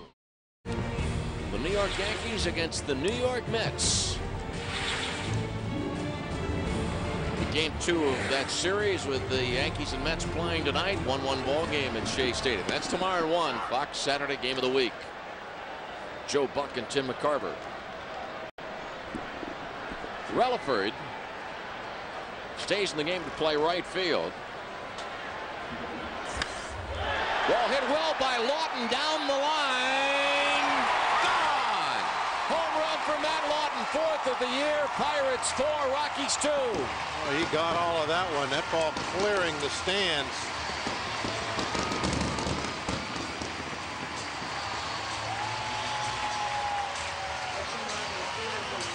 The Rockies crawled back, got a run top of the 7th. Lawton, one swing, first pitch, takes it away.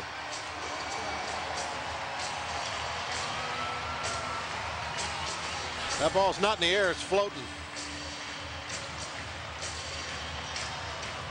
It's that famous game, will it float? How far did it clear by? Oh, it went all the way down the sidewalk. That was a blast. And it sends, speaking of water, it sends right to the showers.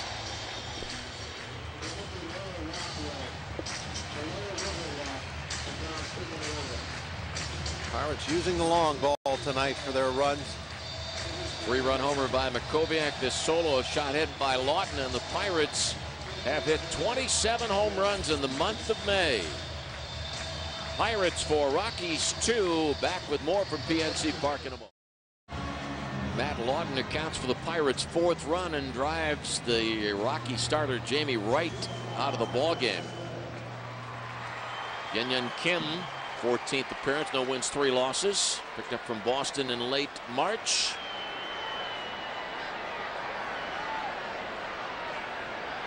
And ready to face Jack Wilson. Jack 1 for 3 tonight.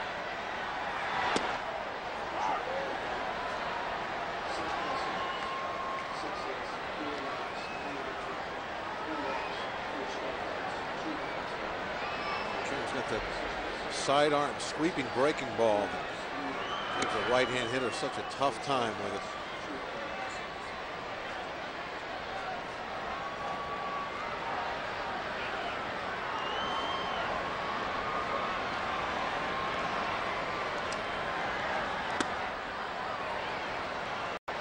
Throw fastballs right now to Jack.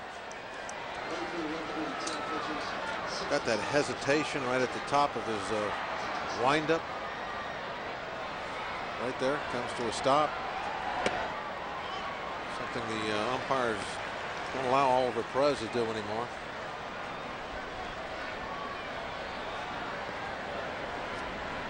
Well, how come he can do it? I don't know. Well, that's the same thing. Last year at St. Louis, they made him shelve it. Jack in the corner.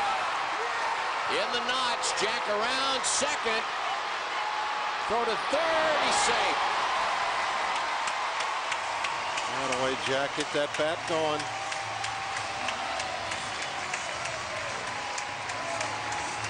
Creeping up. Is he at 200 now, Lanny? That might do it. I think so.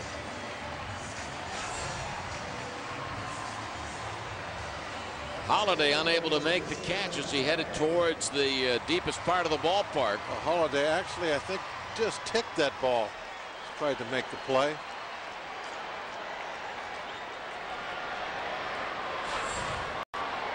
Infield drawn in, nobody out, 4-2 Pirates. Strike caught in the inside corner. Jack Wilson's 3rd triple of the year.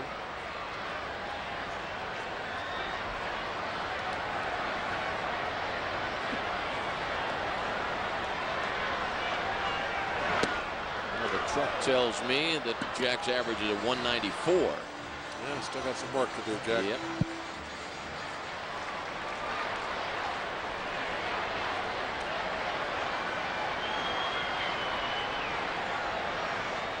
Jack was looking at 200 for a different reason last year. Trying to get those 200 hits. 2 different seasons, but you know, you can turn it around at any point. 3 hits the last game, a couple of hits tonight.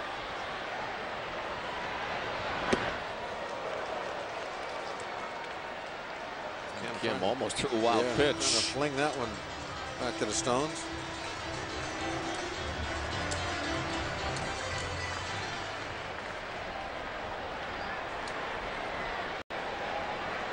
Two balls and 2 strikes on Bay. Nobody out, infield in. 4-2 Pirates. Jason chasing a pitch outside. 1 away.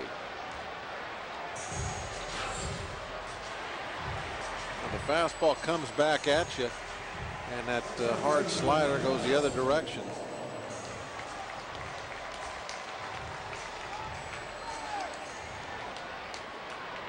Kim, they've been couple of clubs try and use him as a closer because he can be so tough on right-hand hitters. Darrell Ward is being intentionally walked. This will allow the middle infielders to move back. They won't have to play in now. They can go back, try for the double play ball.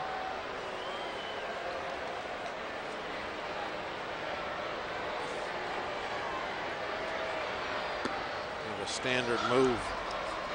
The left-hander standing up there.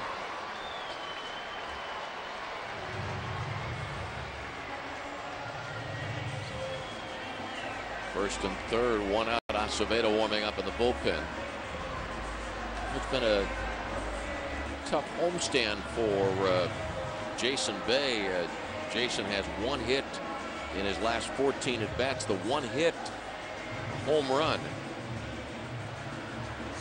Home run that he hit in the 6th inning on Tuesday night against the Cubs. Hit it off Mark Pryor. And Jason really had it going good for him on that last road trip. He was quite a force on the offense for us. Yeah, Jason's batting average when we started this homestand was .313.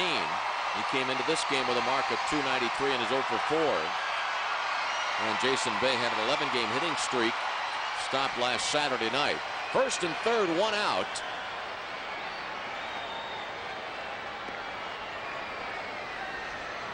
Castillo 0 for 3. Base hit to right center field. Jack Wilson scores. 5-2 Pirates. Throw to second as Ward had taken a step and a half past second base. Yeah, it looked like as that ball went up, he read it really well. Darrell did, and really got a good jump off first base. Knew that it wasn't going to be caught, was going to fall in, and I think Darrell thought for a moment he might be able to go to third. If he took just one more step, he was going to be out. Jack scoring easily. Rob Makoviak 1 for 2. Rob hit a 3-run homer in the 4th. Ball 1.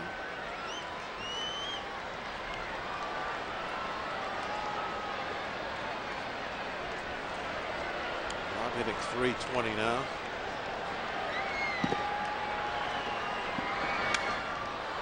One ball, one strike on Makoviak.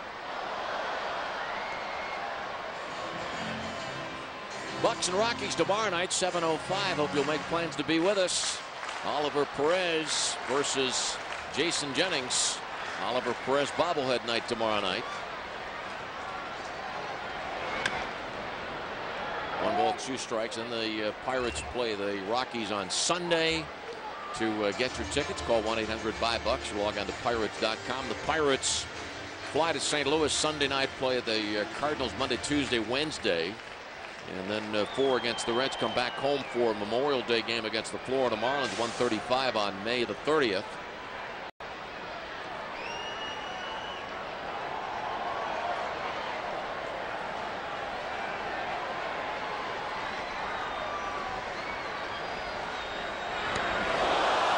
Rob hit by a pitch, bases loaded.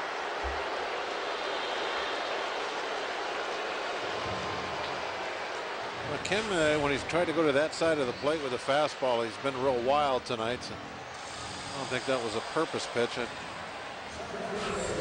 think he just doesn't really know exactly where it's going. Rob just dropped the bat, hustled to first. Here's Tyke Redmond. Tyke 3 for 3. Batting average has jumped 33 points tonight. Pitch inside, ball 1. Even when the right-handers have been up there, you've seen Kim miss badly with his fastball to that side of the plate a number of times. Of course, when a lefty is up, it looks like he's throwing at him. Redmond had the jackknife back after that pitch. And the count 1-1 on Tyke. In this inning, Lawton homered to drive starter Jamie Wright out of the ball game. Then Jack Wilson tripled off Kim. They struck out. Ward walked intentionally. Castillo singled Jack Wilson in for a 5-2 Pirate lead, and then Makoviak hit by a pitch to load the bases. Tyke. It drives in. Ward from third. Castillo stops at third. Tyke Redmond. Third time in his career that he's had 4 hits in a game, and the Pirates lead it 6-2. And we were talking about Jack trying to get over 200. That base hit moves Tyke over that 200 mark. There's been a couple of Pirates that just have struggled to what they call get off the interstate. Russell throwing on the stop sign. Castillo not going to score.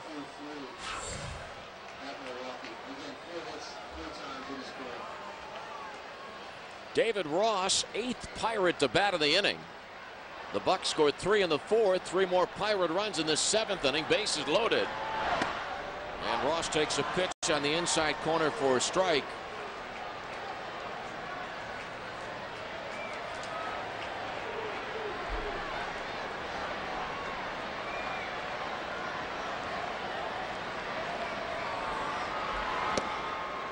One ball, 1 strike. Jose Castillo singled in the 5th Pirate run. Jose's at third. Makoviak hit by a pitch. The runner at second. Redmond singled in the Buccos' 6th run. And Tyke's at first. The 1-1 pitch. 1-2. Bobby Hill's in the on-deck circle.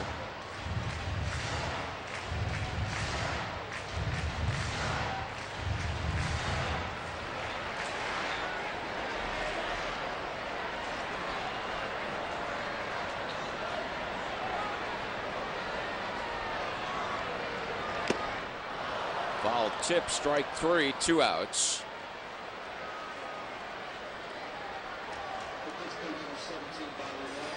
Bobby Hill batting for John Graybo.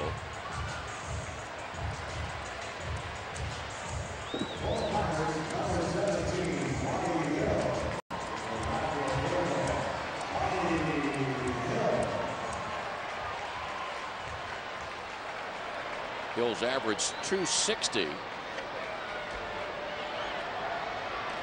Bobby 2 for 9 as a pinch hitter. Outside ball 1, bottom of the 7th. The Pirates 6, the Rockies 2.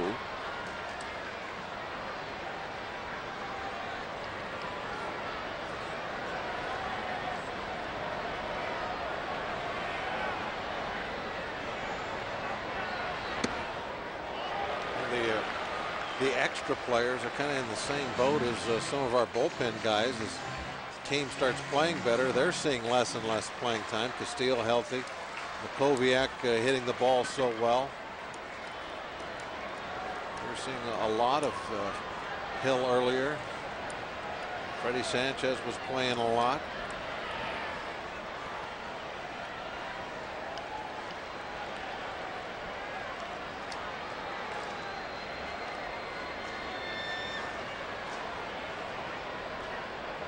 Played a lot of third base early on. A high strike there. Bobby didn't like it.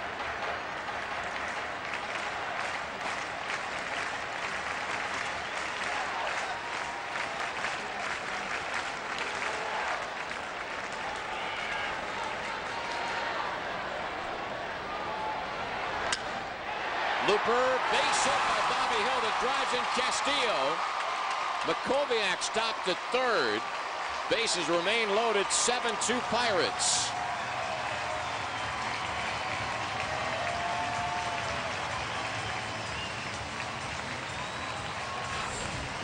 Ken's got that fastball tailing away. Hill just off the end of the bat, just enough.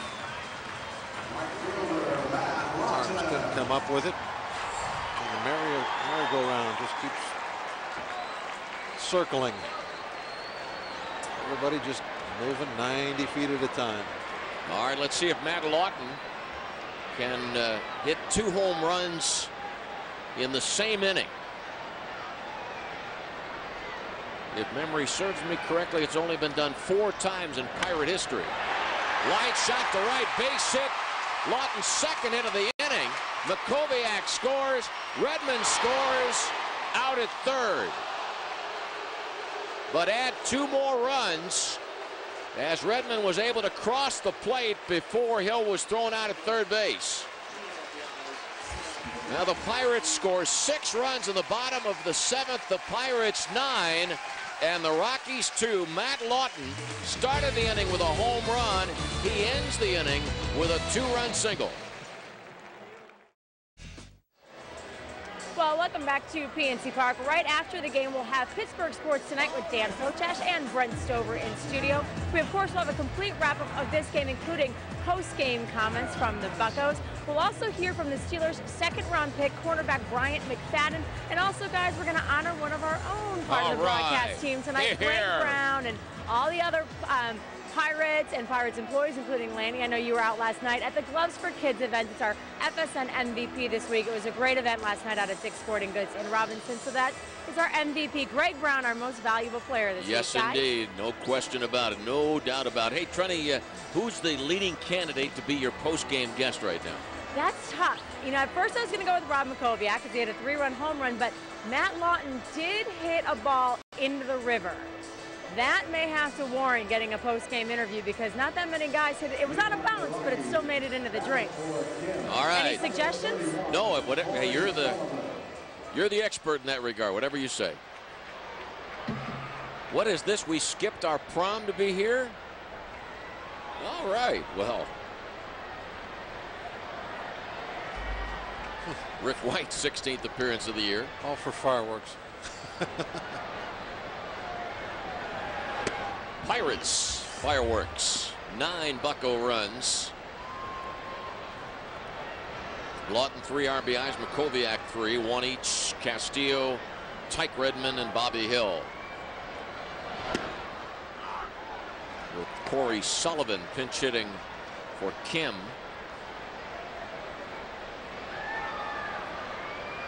A 9-2 lead. I wonder if Mac might use Mesa just to get him back out there real quick after a couple of blown saves. Let him throw an inning, even though it's far from being a save opportunity. Probably not, but it'd be a possibility tonight.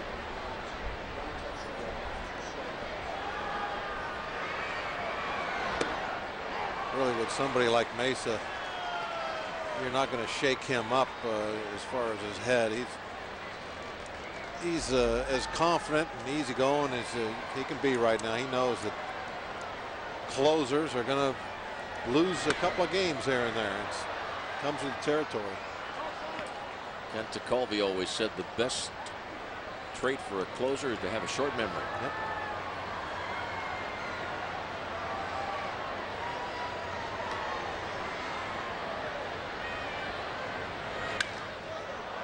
Fly ball hit well to right center field. Home run for Corey Sullivan. Third Rockies run, 9-3 Pirates. North Allegheny grad, going deep. Yeah.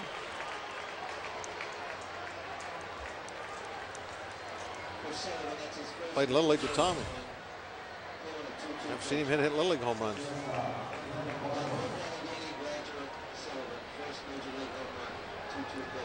I've seen him hit home runs at Vestal Field out there by Sweet Licks. Oh, what a great night for Corey. Yeah, he's got to be thrilled right now.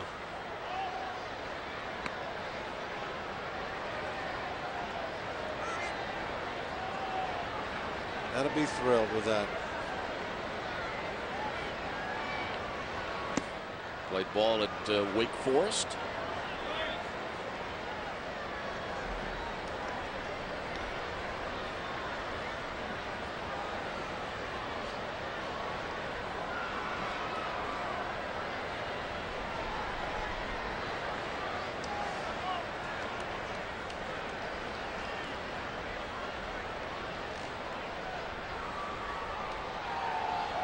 Ross going out there to talk to Rick, just kind of break the negative momentum that was going. They had that leadoff home run and it was 2-0 on Barnes.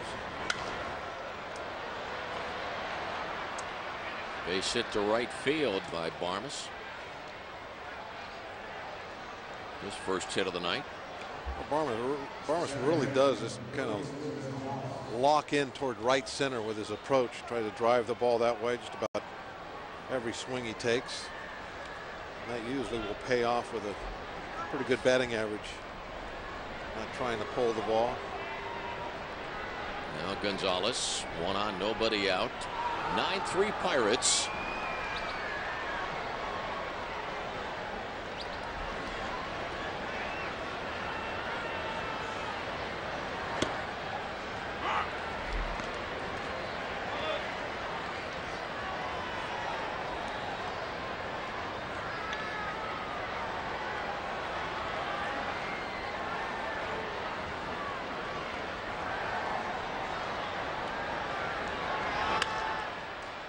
Fly ball to right. And Lawton makes the catch, one away. Barmes back to first.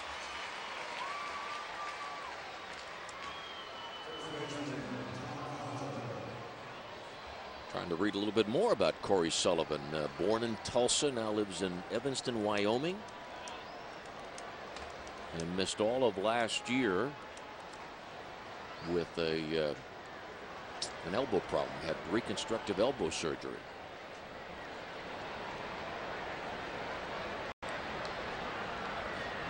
Couple of seasons at Wake Forest. Ball fouled away, 9-3 in favor of the Pirates in the 8th inning.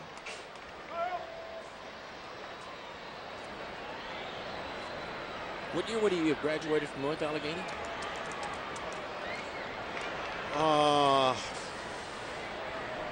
He was at Wake Forest 2001, I guess. I guess 2000.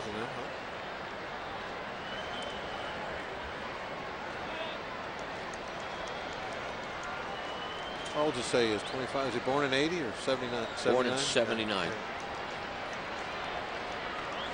pretty sure he was in Tommy's class. I played the low league games with him. Ward to Jack Wilson, the out of Barmes at second base, second out of the inning. Hilton safe at first.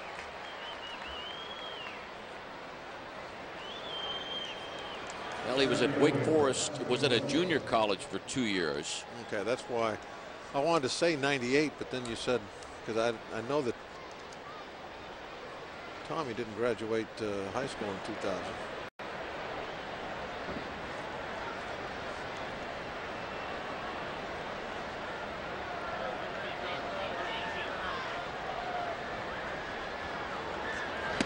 Thought maybe I was getting my sons mixed up there.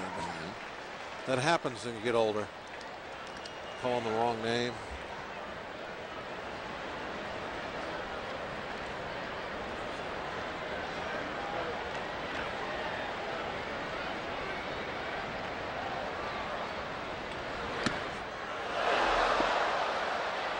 Preston Wilson letting go of the bat like it was a hot iron.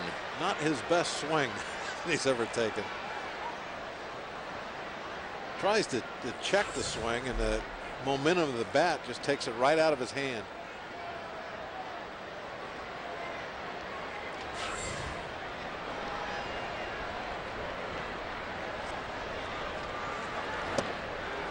One ball, 2 strikes on Preston Wilson. Happy 79th birthday to Lil Tuttle of Sharpsburg, longtime Pirates fan, mother of A.J. Gwennon of Fox Sports Net, FSN Pittsburgh. Happy birthday, Lil.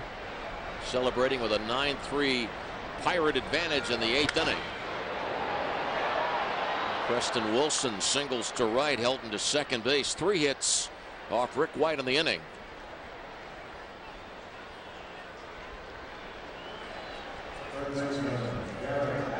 Now Garrett Atkins, who spent the first 3 weeks of the year on the DL because of a hamstring injury.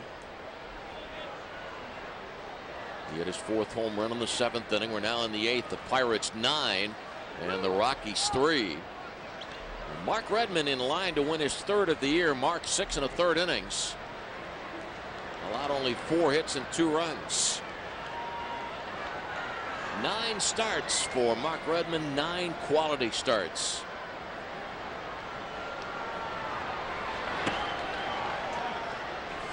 to Atkins down low, ball one. A whole lot of Redmond tonight. Mark and Tyke, yes. As a matter of fact, Mark Redmond gave up only 4 hits. Tyke Redmond had 4 hits. Kind of reminds me of the game that Steve Blass pitched against the Cubs. Yeah. He had 4 hits and gave up 4 hits. All to the same guy. His good buddy Billy Williams. Yeah.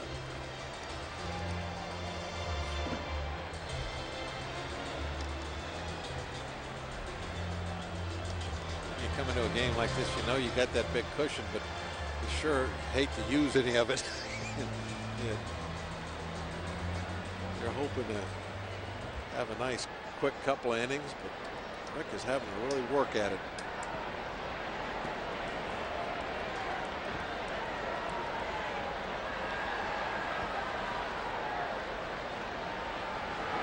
I bet there have been some great conversations between managers and pitching coaches after pitching coaches come back. Manager says, "What did he say?" Or "What did you say to him?" Probably a lot of what's wrong with him.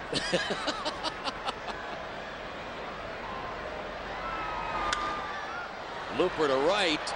Ball played on a bounce by Lawton. Bases loaded. Helton to third. Wilson to second. Atkins second into the game.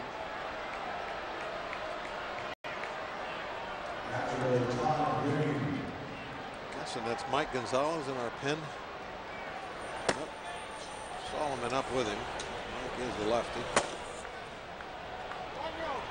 Bases loaded for Todd Green.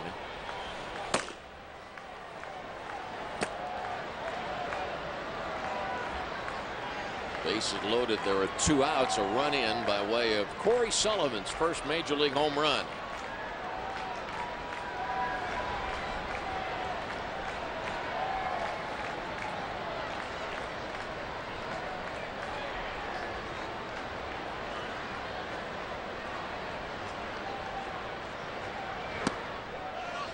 Ball one.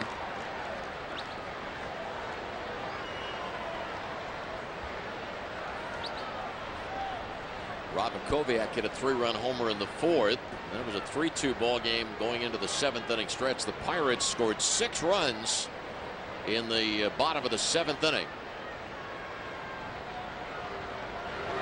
2 hits for Matt Lawton in the 7th, a leadoff home run and a 2-run single.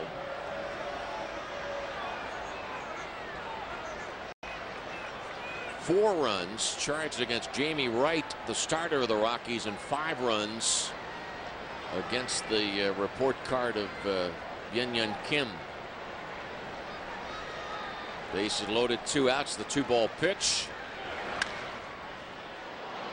Jack Wilson to Jose Castillo. Force out of Atkins ends the inning. The Rockies get a run at the end of 7.5. Buccos 9. Marcos Carvajal is ready to pitch the bottom of the 8th on fireworks night at PNC Park. 31,656.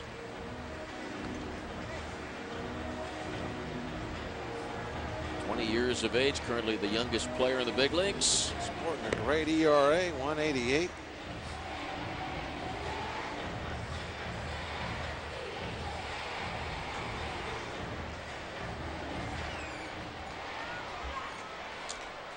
Jack Wilson, Jason Bay, and Darrell Ward coming up.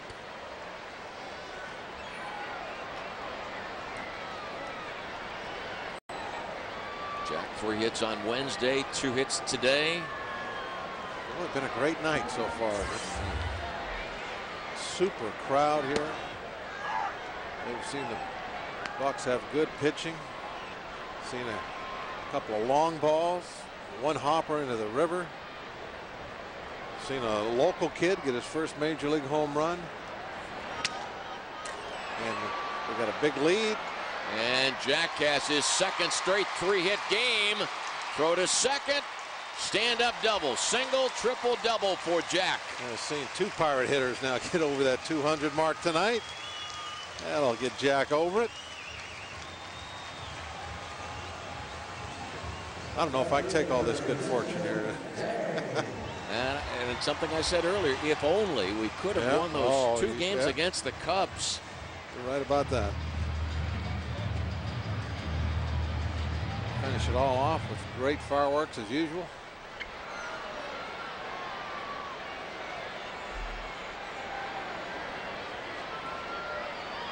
Bay 0 for 4. Come back tomorrow. We're going to do it all over again. Yes, please do join us tomorrow. 7:05. Oliver Perez returns to the mound. And then on Sunday, 1:35.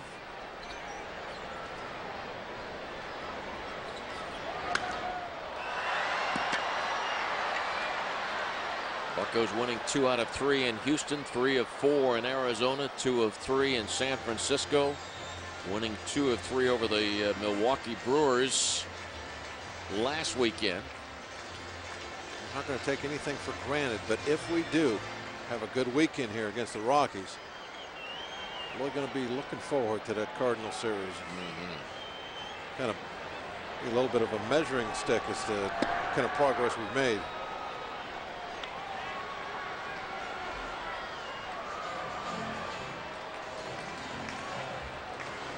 Jack at second base. Nobody out.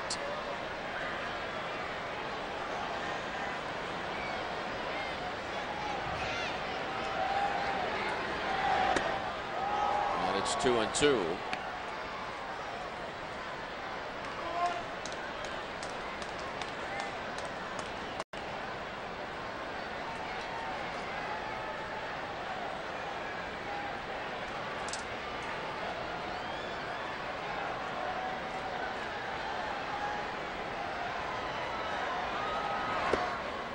Three balls, 2 strikes. 12 Pirate hits. Tyke Redmond has 4, Jack 3, Matt Lawton 2. Rob Makoviak 1 hit, a 3-run homer. Castillo an RBI single. Bobby Hill a pinch hit, run producing base hit.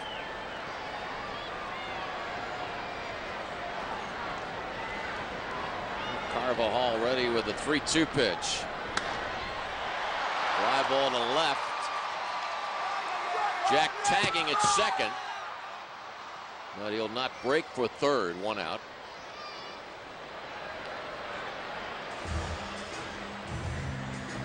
We're just going to go back and tag up and make them play a little defense. Force a throw. Never know. Maybe it'll go into the dugout. Be wild. 9-3 wouldn't be a big deal, but you still got to play the game just like it was close. Darrell tonight 0 for 2, couple of walks, and scored 2 runs.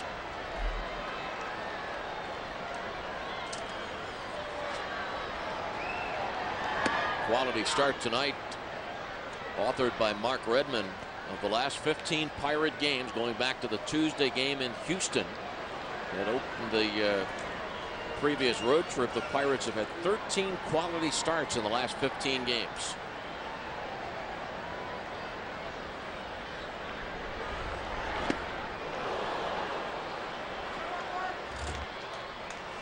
And Dave Williams will get his next opportunity to pitch on Sunday afternoon. Or no, I'm take that back. No, it'll be Josh Fogg on Sunday. Oliver Perez tomorrow night.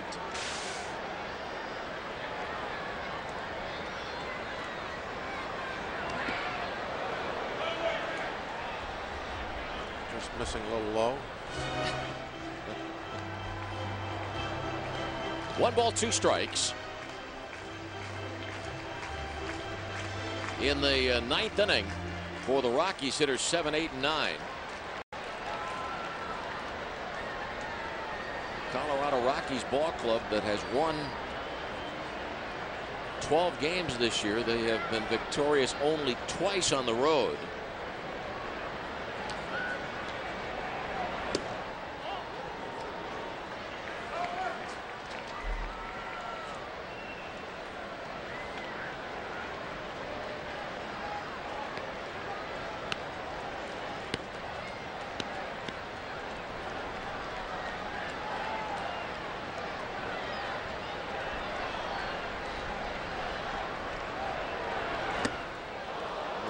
strikes out.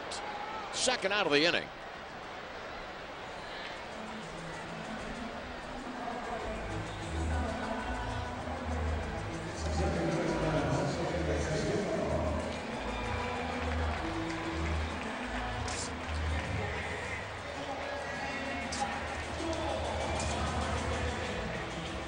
Jack Wilson led off with a double. Jack still at second base after the fly out of Bay and the strikeout of Ward. Jose Castillo 1 for 4 with an RBI single in the 6-run Pirates 7th.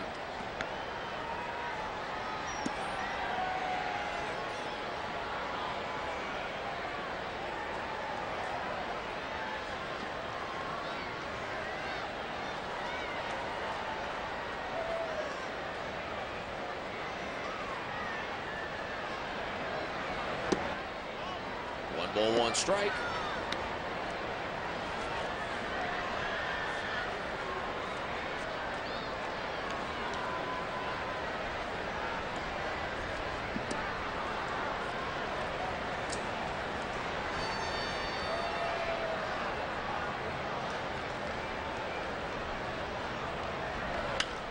Ball fouled away. The return of Castillo to the lineup after Jose spent some time on the disabled list, providing a real strong, powerful infusion for the Pirates. Not only from the standpoint of his bat, but great play at second base. He started off great right away as soon as he got back. When he went down on that rehab, he hit the ball very well. We were hoping he would step right into that lineup and do what he has done. Pirates, no runs, 1 hit, 1 man left on base. The end of 8th, the Pirates 9, the Rockies 3. 31,656 at PNC Park for tonight's ball game, and the Pirates on top 9-3. Fireworks coming up after the ball game. We've had a good bit of Pirate offensive fireworks tonight with 12 Pirate hits and 9 runs. Solomon Torres ready to pitch the 9th inning. More home runs tonight. One of the things that will definitely, as you look at Solomon's numbers, take from this season, I'll always remember is I don't think I'll ever see again a team that was so horrible at hitting the long ball. Flip a switch and just start regularly putting the ball over the fence. What a difference when we went to May. Don't have any explanation for it. Don't know why it happened. It did. Holiday 0 for 3.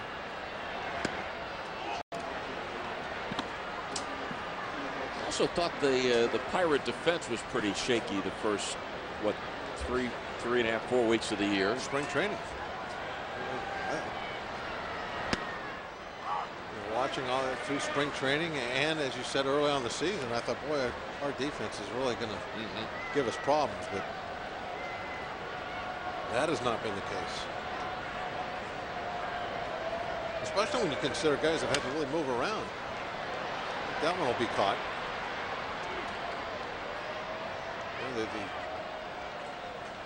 The outfield has not been set at all. Bays had to move back and forth, left field, center field. Same situation at third base and second base, first base. Had a number of different catchers, and through all of that, the defense has turned it up, and they're doing a great job.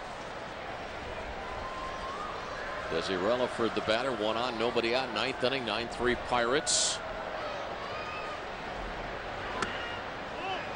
With Castillo back in the middle of that infield, and you alluded to this last inning, that his defense is just as important as that batting is. He and Jack together out there, great combination with the glove. And it seems to have benefited Rob that he's moved over to third. Yeah, he's much better at the corner, I think. Than he can play second base, but it's not really his strength. Darrell Ward playing behind Holiday. Back-to-back base hits. And Holiday goes to third. The throw to second. Desi Relaford head first slide. Second and third, nobody out. Now this Colorado ball club had only 2 hits through 6 innings, and they've come up with 8 hits over the last 3 innings. You want to make it easy, do that. And Brad Hopp to stand in as a pinch hitter. Solomon's going to have a tough time getting out of this ninth unscathed. And the bullpen starts to get ready again. Mike Gonzalez back to the mound.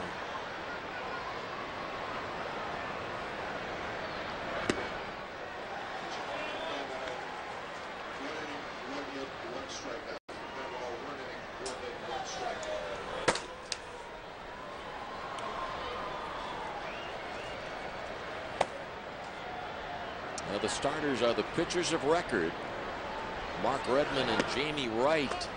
1 ball and 1 strike.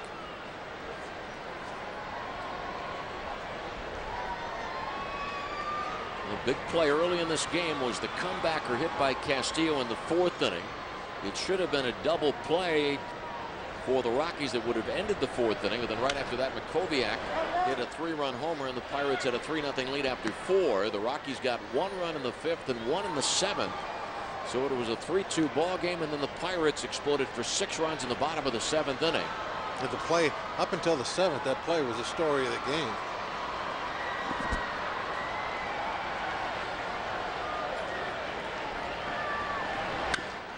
Fly ball to left, tagging at third. Holiday, he'll score. The throw from Bay to Jack Wilson. And Relaford holds at second base. Now it is 9-4 Pirates.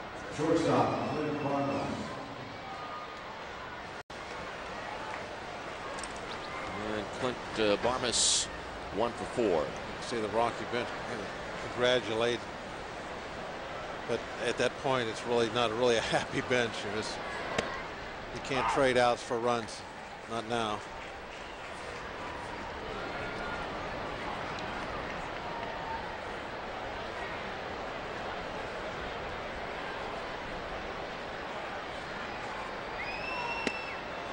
Strike called. Well, for obvious reasons.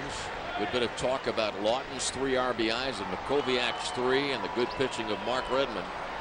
But Jack Wilson, 2nd straight 3-hit game. Tyke Redmond, 3rd career 4-hit game.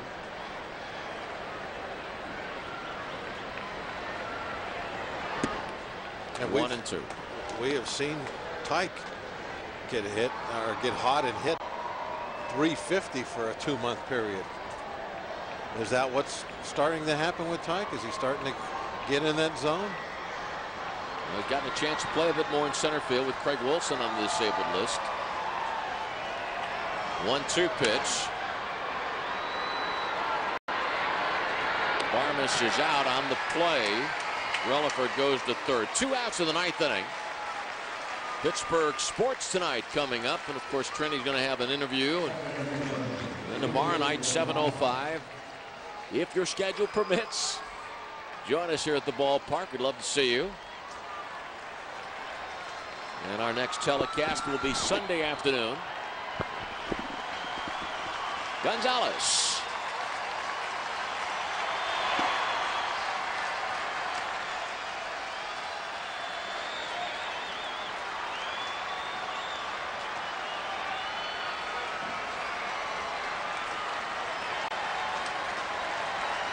Nine-4 Pirates. Strike 1 and 1. On the way, Solomon. Well, a point that Bob was making, I guess, an inning or so ago, with the Pirates enjoying this this lead. We've been able to even help celebrate the first big league home run for Corey Sullivan. Homered as a pinch hitter in the 8th inning.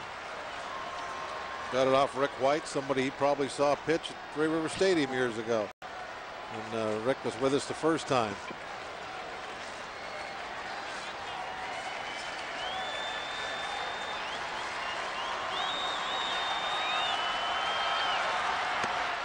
Three and 1.